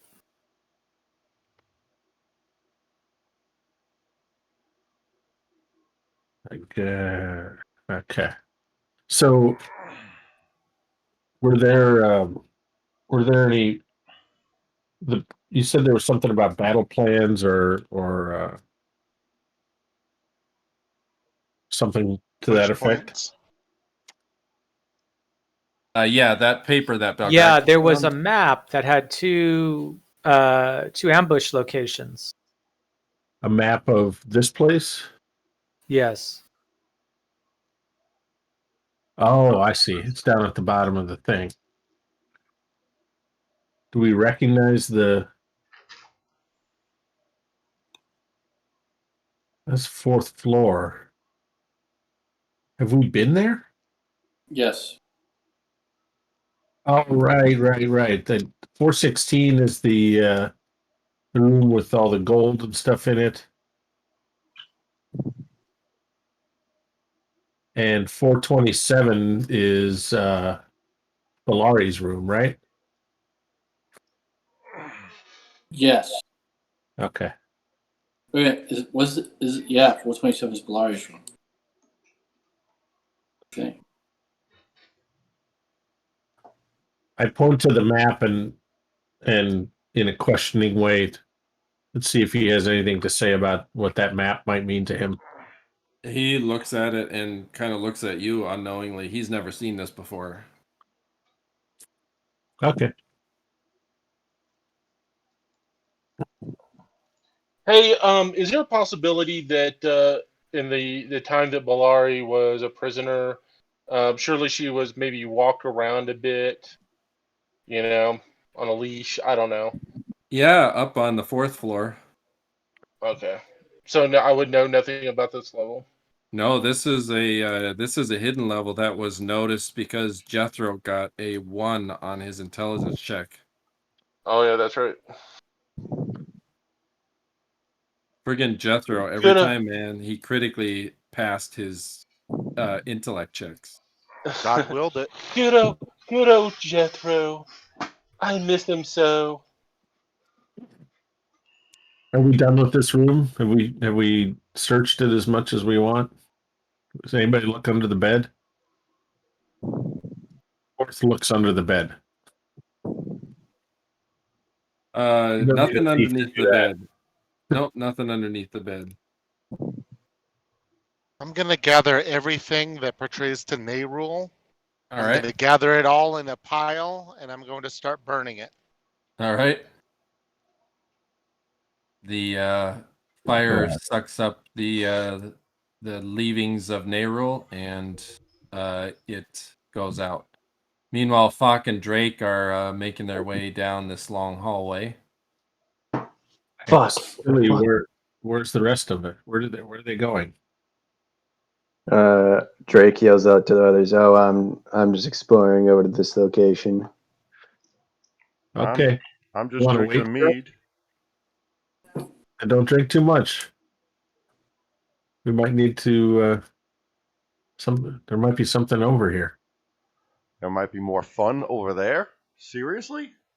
I Fun sent you a and note too, We Drake. don't know. I draw out my spear and I open this whatever this door is slowly. No door. It's just another hallway that continues down, but you can hear that down down this winding corridor. It seems to be.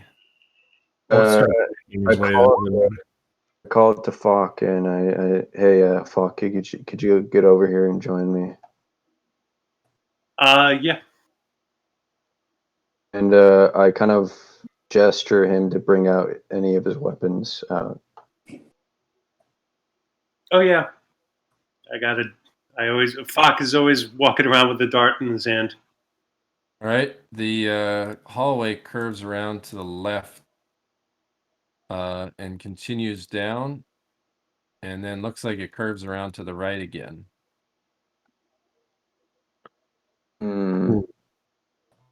There's a doorway to the left. Do I see Orth from here? No, but if he's calling out to you, you can hear him. All right. What are the rest of you guys doing? I'm searching shelves. All right. So Seto, you searched the shelves, but it looks like Fock got there with his looting roll ahead of time and took everything of value and put it into the party treasury. All right. Belari's gonna sit at the table here and just kick her feet up on the table, relaxing. All right. All right. Drake, you look down this hallway and it opens up, it looks like, into a room. And you're right at a door. The banging is coming loudly to the west through that door. like through ping it quickly? Right. Oops. Okay, so that door. Yep. There's a loud banging through there. Call out to anyone that's closest. Hey, anybody nearby other than me and fuck? If Belari sees everybody going down that hall, she's gonna get up and follow. All right. She's activating her ring, by the way. I call it to. I gesture to Orth to draw a weapon, and I say, like, I hear some banging in this room. So, Everybody's coming. Let's give Belari a chance to check it out.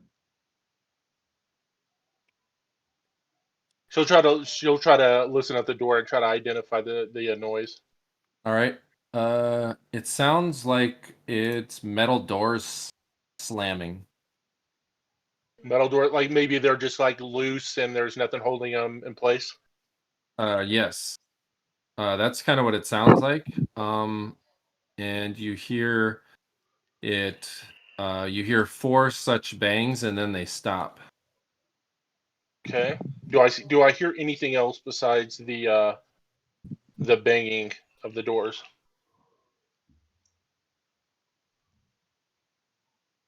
Like footsteps, heavy breathing.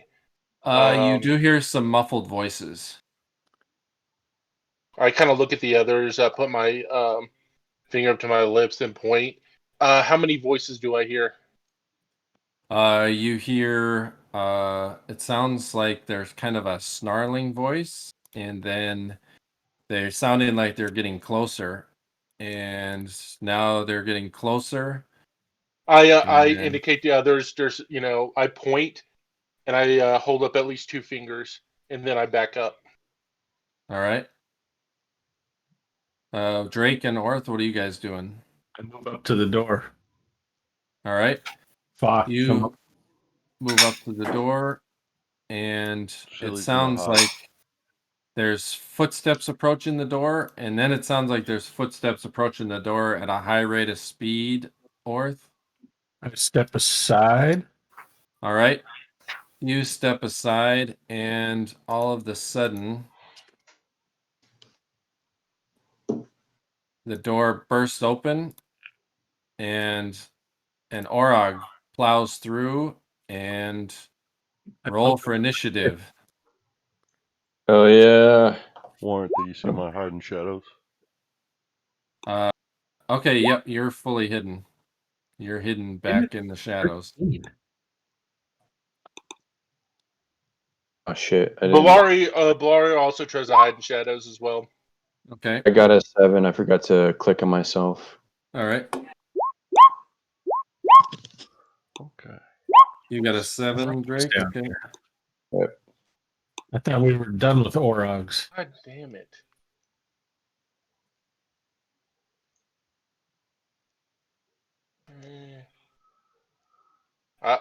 Well, she wouldn't know. All right. She's just standing there. Oh shit! That's a lot of fucking. That's a lot of fucking Orogs. All right. Let's see. We'll reorder everything. All right, Belgrakas, you go first. The Orog just you can't see it, but you I hear can't see. some shouts Shit. and a crashing, and there's a loud bang, and there's some shouts of surprise. Okay, I'll stand here until I can maneuver to a place where I can see without All right. running into characters. Could you reorganize the thing? Belari goes on 2. Okay. All right, Belari. Like I said, Belari, she's do you just want to gonna go get Gale? she's gonna just activate her ring and hold her action. Gale goes on a. Oh, oops! I'll reorder it one more time. Sorry, I didn't have Gale on there. Gale goes. Oh, he's last this time. He rolled a 10. All right. So did I. Belari, you're waiting in the shadows successfully. Okay. No, unsuccessfully. Oh, but I don't know that. Okay. But no, All here's right. the thing. I'm around the corner, so they technically can't see me anyway. Right. But All right. but anyway, she's just standing there, and she has her ring activated. All right. This dwarf charges right into Drake. Bring it, bitch. Let's see where it is here. Drake, Jurgar, sheet for charge. AC 4. He doesn't hit. I have an AC of 3. Okay. All right. He swings wildly and goes right past you. Meanwhile, the second one also charges you, Drake, because you're the only one he sees.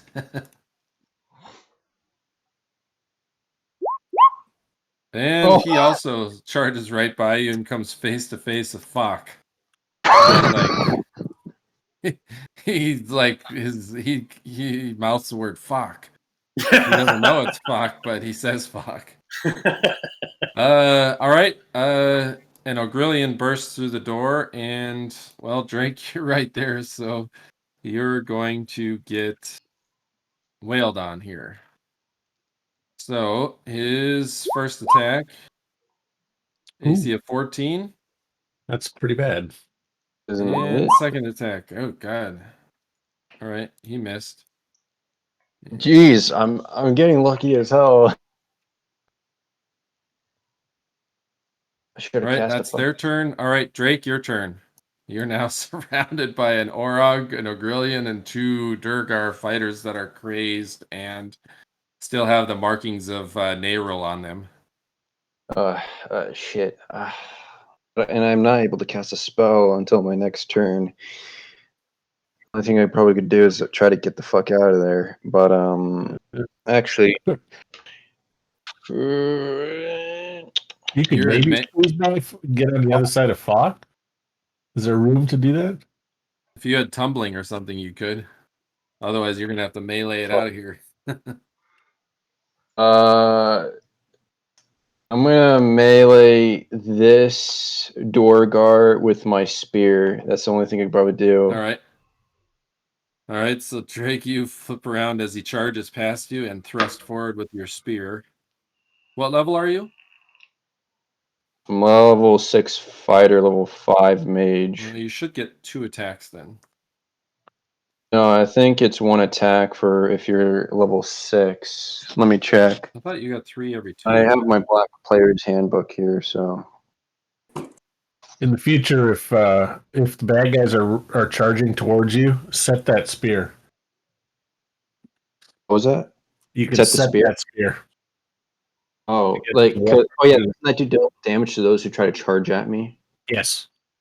Yeah, if you would have got a little bit better initiative, you could have set the spear as because their action was predetermined, so they were charging. Shit. Yeah, it says warriors level 1 to 6 get a 1 attack per round. Oh, next level. Once you hit 7, you get 3 every 2, right? Yep. Yeah. Okay. All right. So go ahead and attack there. Fuck. Oh, all right. He turned around and thrust the spear at his head, but he charged right through and was facing Fock, and your spear went right by his head. Fock, you're up. All right, cool. I'm going to throw darts at the fighter closest to me. All right. Until he drops, hopefully. Not of the magic variety. Okay. Here's my first 2 hit. All right. That's that's a hit. Okay, do we want to do damage now? Yep, that's probably a good idea. All right, so damage for that guy. He's man-sized, correct? He's small. He's small. Okay. Yep. So that would be this kind of damage. All right, a dart hits him right in the shoulder. All right, number 2.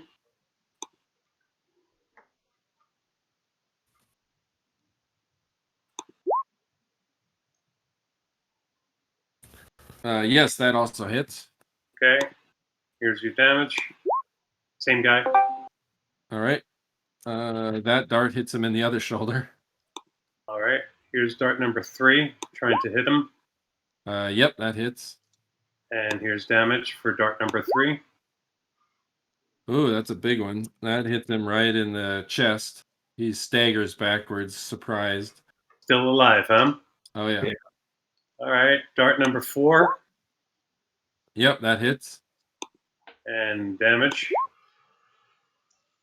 All right, that goes right into his eye, and he starts screaming, wailing his hammer back and forth. Bastard's still alive. here's my 5th dart. Oh, and it sails right by and almost hits Drake. All right, 5. But that's it for my round. All right, Silli, you're up. So for Does me it to kill get my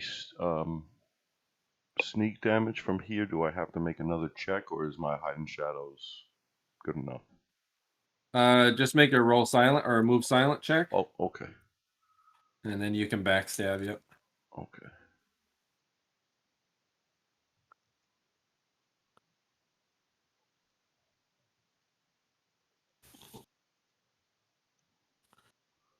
All right. Yeah. So you're hidden in shadows and moving silently. So this one you could sneak attack charge. All right, cool. Yeah, I'm gonna do that. All right. Sneak attack charge. Here we go. So this thing burst out, and Silli was hiding in the shadows, and he's going to use his Satyr ability to.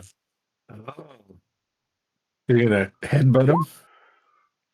Fuck. All right.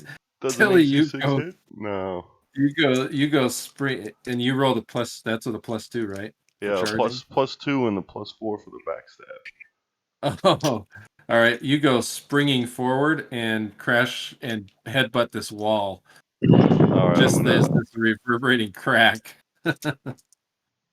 Orth, you just see, you don't see Silli at all, and all of a sudden he's there with his horns that have chipped a big dent out of this wall right in front of this Orog.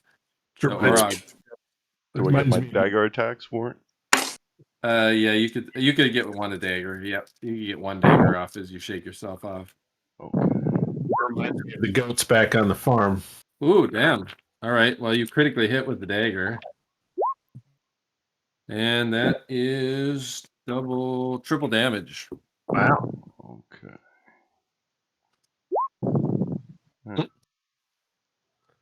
Ooh, 9 damage. All right.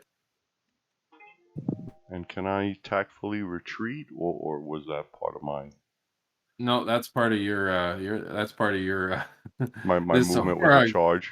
Gotcha. Yeah, this Orog screams in pain and reaches out, lashes out at you.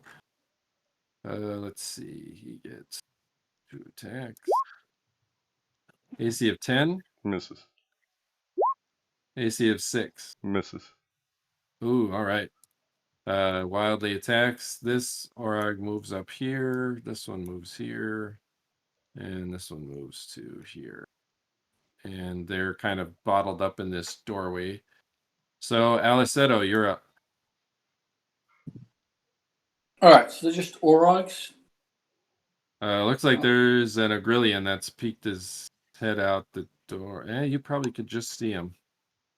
All right, so I'm going to move forward next to Orth, and I've discussed this with him already. I put my hands on his weapon, and I enchant it. It takes a full round, so he wouldn't be able to attack this round. Okay. But he would have to guess what's going on. All right. Yeah. Smooth So hands. I have to smooth hands on your weapon. I have to wait. I have to wait and not attack this round to let you do this. Right. Okay. All right. The grace of Caladuran starts to shimmer on your blade, Orth. I'm going to let him do that while I hold up my shield and protect us from anything. Okay. All right, so you've got your shield parries there. Gale. Yeah. What am I missing? Or what did I miss? Fight. You guys are in combat. I got Gale's a that. ways away. You're a little ways back because you were setting fire to the narrow stuff. So you would be able to get up into the hallway this turn. Gotcha. Charge. All right. And I'm gonna tell my acolyte. Oh, I'm gonna tell my acolyte to stay out of combat until he learns more. All right. He stands, hides behind a barrel. Belgrakas, it comes back around to you.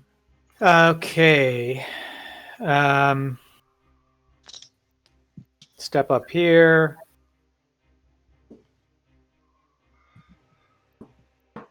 And which ones in our experience have been tougher to kill, the Orogs or the Ogrillans? Probably the Ogrillians. Okay, he'll let a magic missile off. He'll actually go on a 2 because of that. Okay. So I don't know if Belari wants to go first or. Are these held actions? Blurry whip. Oh, okay. I guess then it's new round then. So then the magic missiles need to go off. Oh, okay. Yeah, he didn't do anything until he could move through without. Right. So we're all done. Right. You can do your magic missiles now, right? Yeah. I'm gonna cast lightning bolt. All right. And the missile does how much? And which one were you attacking? The first one of the tougher ones that we could find. This guy. Oh, that guy? Yeah. Okay. So you did 9, 10, 11, 12, 13, 14, 16 damage? Yeah. All right. Oops.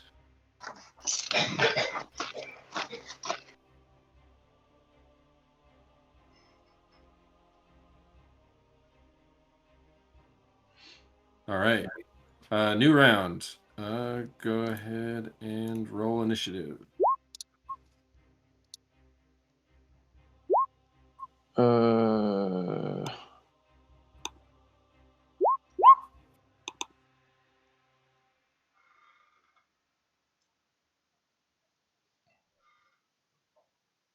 All right, the Ogrillin that got. Does he go first? Mm-hmm. Looks like it. All right. Everybody. The Ogrillin that gets hit first, he's still trying to fight his way through Drake, so.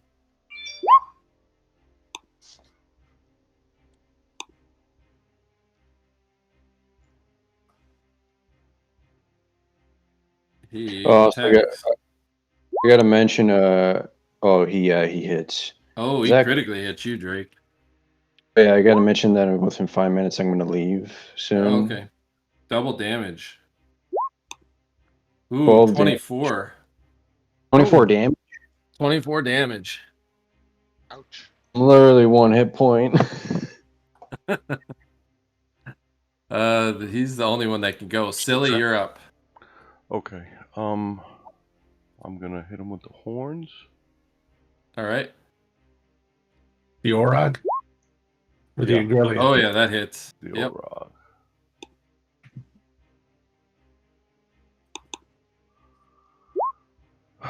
These images of dealing with goats on the farm. And then I'm gonna try to hit him with each dagger. All right. They're always trying to. Has anybody ever spent time around goats? Don't turn your back on a. Yes, that hits. On a male goat.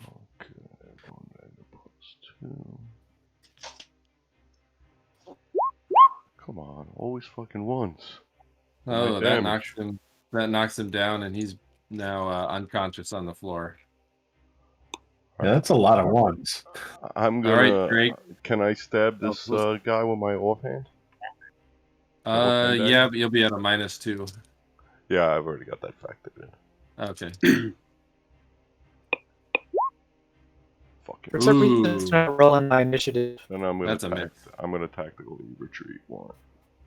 All right. So that's half for my movement. Yep. Okay. Drake, you're up. All right. Fock has initiative of 5. Oh, oops. Oh, yep. Yep. Fock, you're up. Did you say Belgrakas? Are you in there? It's not my concern. Say that one more time. Oh, something's cutting out.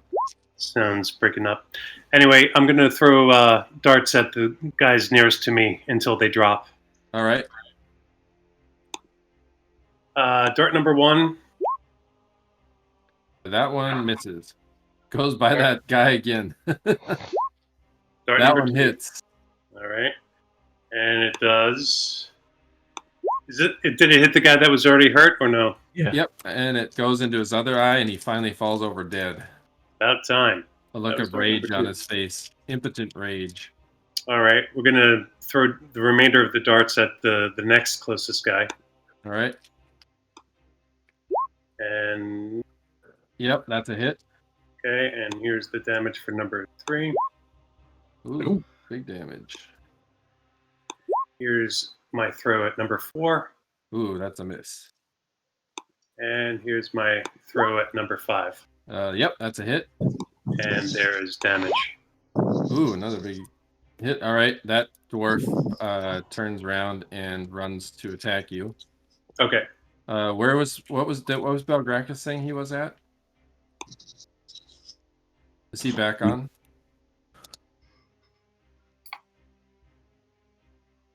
He might have fallen off. I know he was cutting out. Drake, you can go. So I used the lightning bolt spell. So I used it for my initiative. So like what? They have to. I believe I'm gonna cast it in like pretty much everyone that's in front of me over here. Okay. And they have to make a saving throw versus spell. So you could hit 4 of them by ricocheting it off, hitting all 3 of these and ricocheting it, hitting this one in the back that you can't see. Do you want me to roll the thing right now? The damage. Yep. Roll the damage. 27. Ooh. Okay. All right. And they have to roll saving throw versus spell. Yep. All right. The first one, he saves. Second one does not save.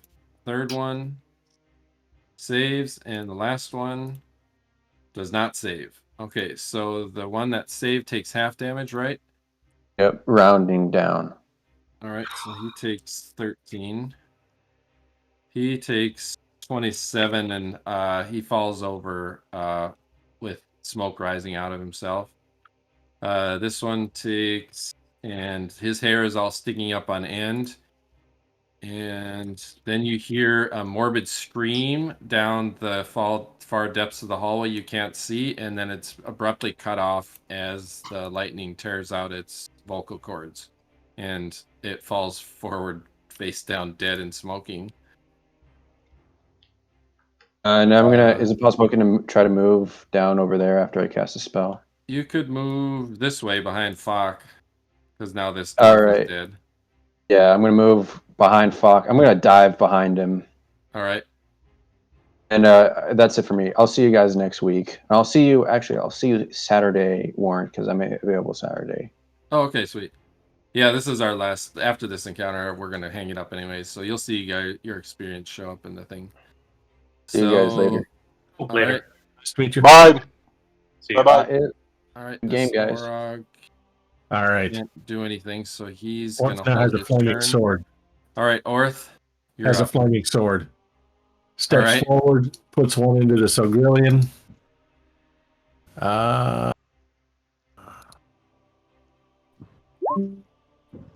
AC 5? 5. Yes, that is a hit. Oh, nice. Are they large or small? They're medium? regular, medium. Medium. What did we say the extra damage was? 1d4.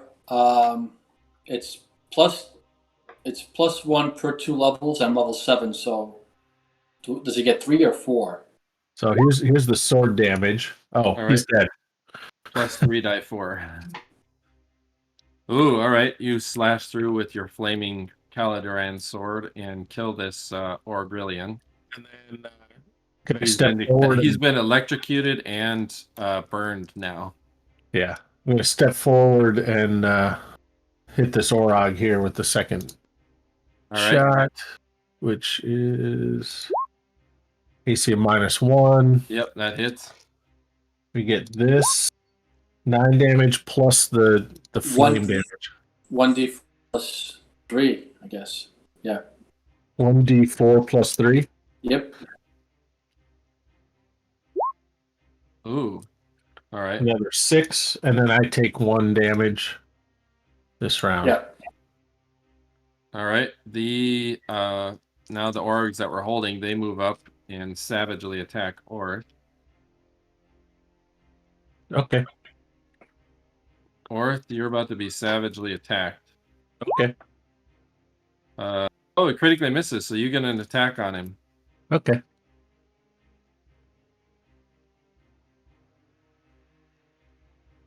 Oh, I hit the wrong one. I hit initiative. Oh, I critically miss. You critically, all right. All right. The critically misses cancel each other out. And so that's a null attack. So now the other one goes AC of 10 and AC of 1. Nope. All right. He misses with both his attacks. And Alleseto, your turn. Do we ever get Belgrakas back? Oh, no. I move forward to counter this Doger fighter. He said they're now rule followers. This patch here. Yep. All right. And I swing with my weapon. All right.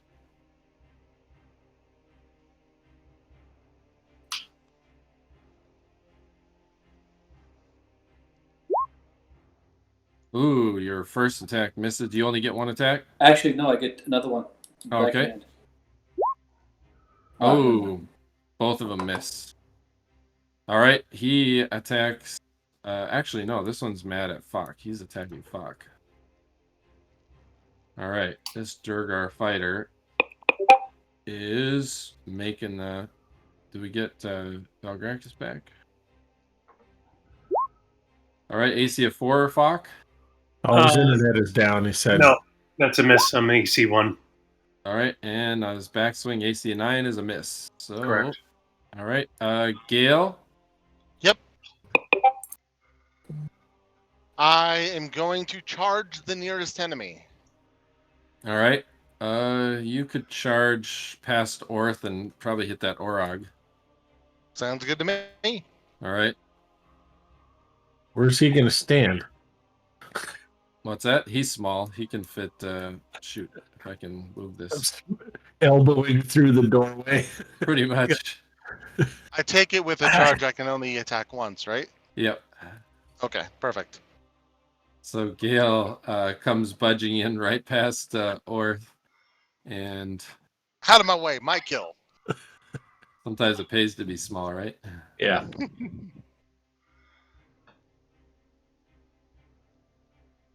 And weapon. Does he hit?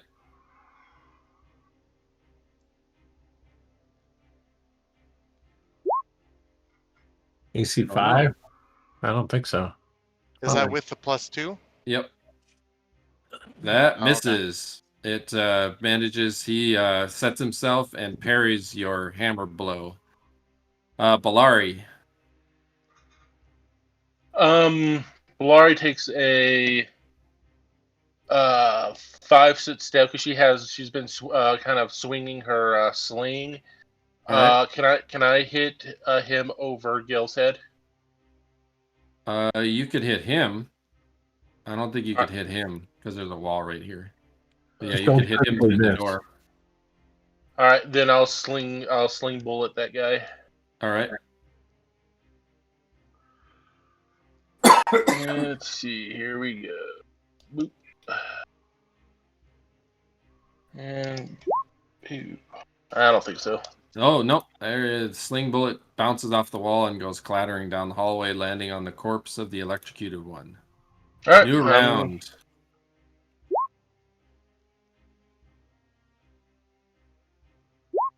Roll for the staff.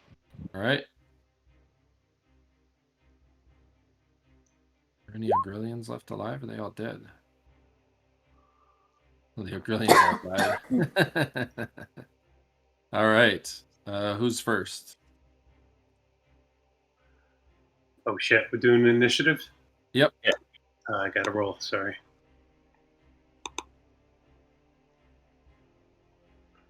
pull up my sheet. This initiative, my Or might be going first. There we go. All right, Fock, you're up first. Okay. From where I'm standing, I will throw darts at the nearest enemy. All right, there's a Durgar fighter that tried to attack you. All right, so he's gonna take some realize darts. there were Here we go. Durgar. All right, so I throw number 1 dart. And Yeah, 2 Durgar with name rule. That first Tremor dart on. misses. Gotcha.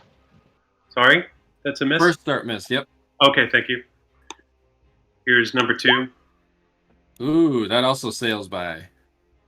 Okay, number 3. Oh Yeah. man. Nope. And number 4. Jeez, this guy's just ducking and weaving all of your darts. Yeah, can't believe it. I did. Yeah, and I think that's number 5. I think. That hits. Yep. Okay. Your fifth one finally hits a bullseye. Finally. Ooh, max damage. All right. About dodging those. He staggers. Lucky you didn't critically miss. He would have been taking down Seto, Orth, and Gale left and right. All right. 1 Orog attacks Orth.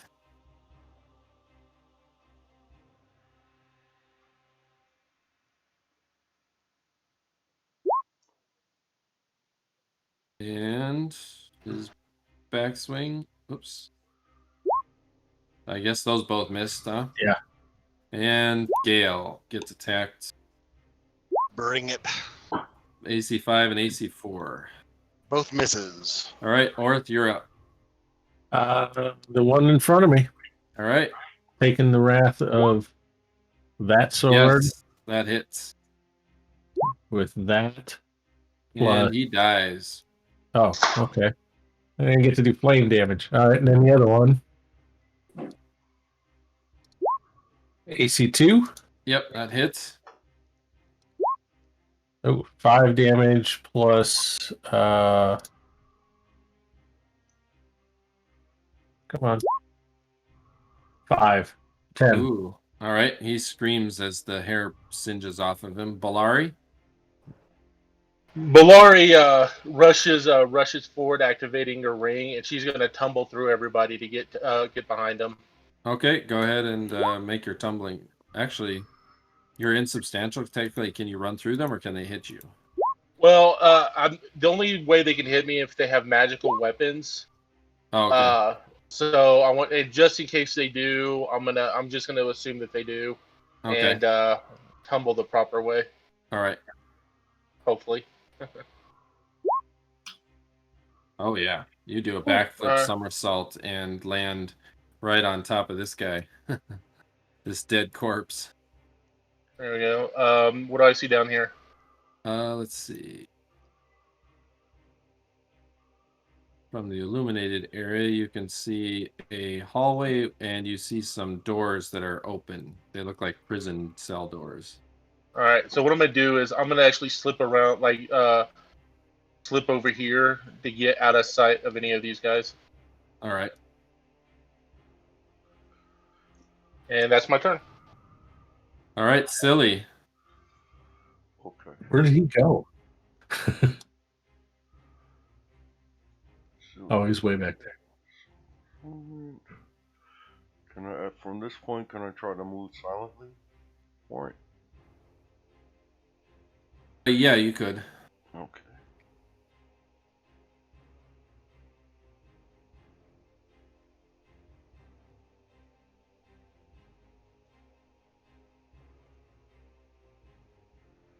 All right, you're silently moving.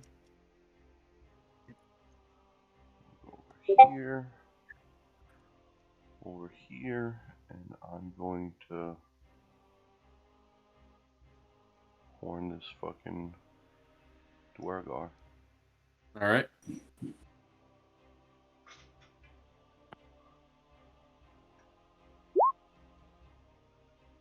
Oh, you just missed. Fuck. God damn it. Alright, I'm gonna try to stick my daggers into him. All right. Turns around, shocked, surprised. Oh, you critically hit. Dang. All right. Right in the neck. Ooh, double dice damage. Okay. So I roll twice?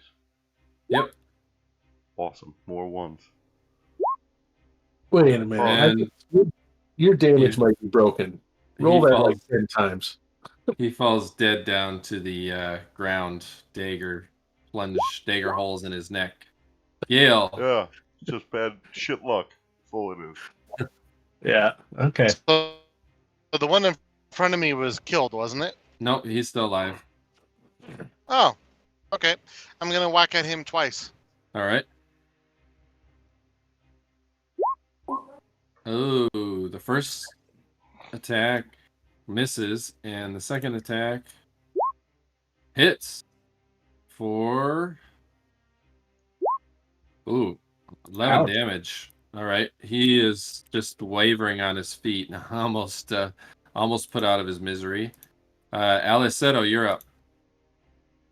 Can I squeeze in past Orth and Yep, attack you him? can.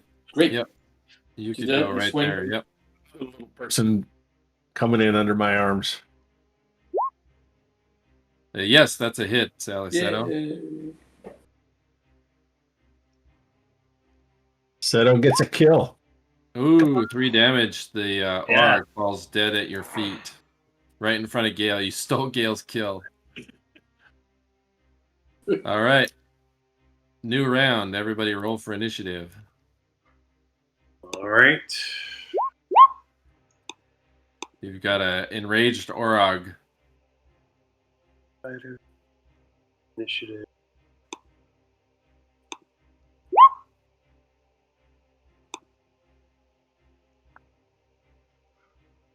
All right. Fuck, you are up first. You don't see anything right now except for Orth standing in the doorway. Somebody should help Drake. So I have no viable targets that I see at the moment. Nope. All right. I am going to reposition to the corner. Should I just move my character? Yep. Okay. I'm going to reposition over here so I have line of sight down the 2 hallways. Okay. You'll have to get by Orth because he's in the doorway. Yeah, I'm kind of blocking that. These 2 could get by because they're small, and she was phantom form, but Orth's standing in the door. So. Oh, in that case, how about I put myself here so I could throw down, Yeah, you can see this guy. another way. Oh, I can see him now? Yep. All right, cool. So we're going to... Don't critically miss. Yeah, exactly. Right into Orth's head. He's sailing next to my ear. We pull up my character sheet, and we're going to throw 5 darts at that guy until he drops. All right. And go to weapons and go to darts, and 2 hit. And dart number 1. Yes, that's a hit. And it does this damage. Ooh. Dart right between the eyes. The Half-Orc comes around the corner, launches a dart into the room, and suddenly it's silent again in the hallway. Oh, okay. No, I have no other viable targets at the moment. Nope. The looks like everything that was in that area has been dealt with. In that case, I start with the remainder of my action. I begin retrieving the darts that I threw. How many did you throw? I threw a total of 16, exactly 16. All right. Let's see here. Roll 64. Roll 60. 3.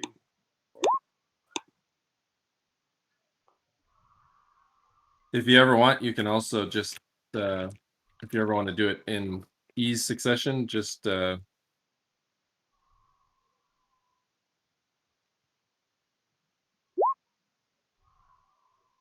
Okay, cool. there you go. What did you get? I didn't make the count. Oh, should I total my 64? Yep. Okay, 3, 4, 6, 10, 13, 16 total. Okay, you find all 16 darts. Lovely. Thank you. Belari would like to find her sling bullet if that's possible. Roll. Yeah, you can find it. It's just one. Okay. Let's see here. Actually, oh shoot, it's a little late. I'm gonna have to throw down XP, guys, and bounce. We'll do our follow-ups at the next one. Cool. So let's see here. Oops, almost gave you a multiple of 10, Belari. Yeah.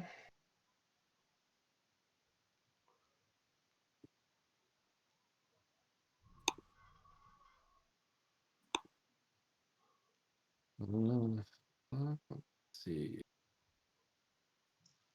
Where will XP be posted? You'll see it show up whispered to you in just a sec. Oh, I see.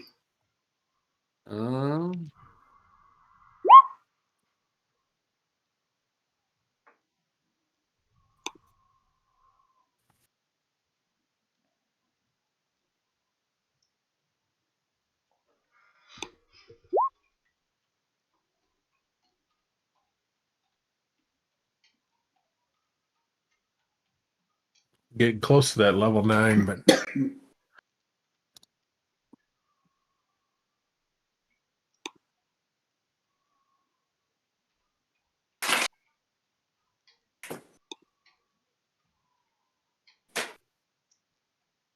Earth. Oh, you killed somebody too, didn't you? So We didn't do that bad today, right? 400 experience on Orth. Did I miss anybody? Well, nobody died, so that's good. yeah, there wasn't too much fighting. I got everybody, didn't I? Nobody's missing, are they? I don't think so. All right, sweet. Yeah, Drake almost died. Sweet. Hey, should I see the XP under your name? You'll see it coming from me in the whisper on Roll20. Oh, on Roll20. Gotcha. Yep. I'm looking in the wrong place. I see it. Thank you. Oh, sweet. Okay. All right. I'll see you guys on the next one. Later, guys. Later, guys. Hey, have a good one. Bye-bye.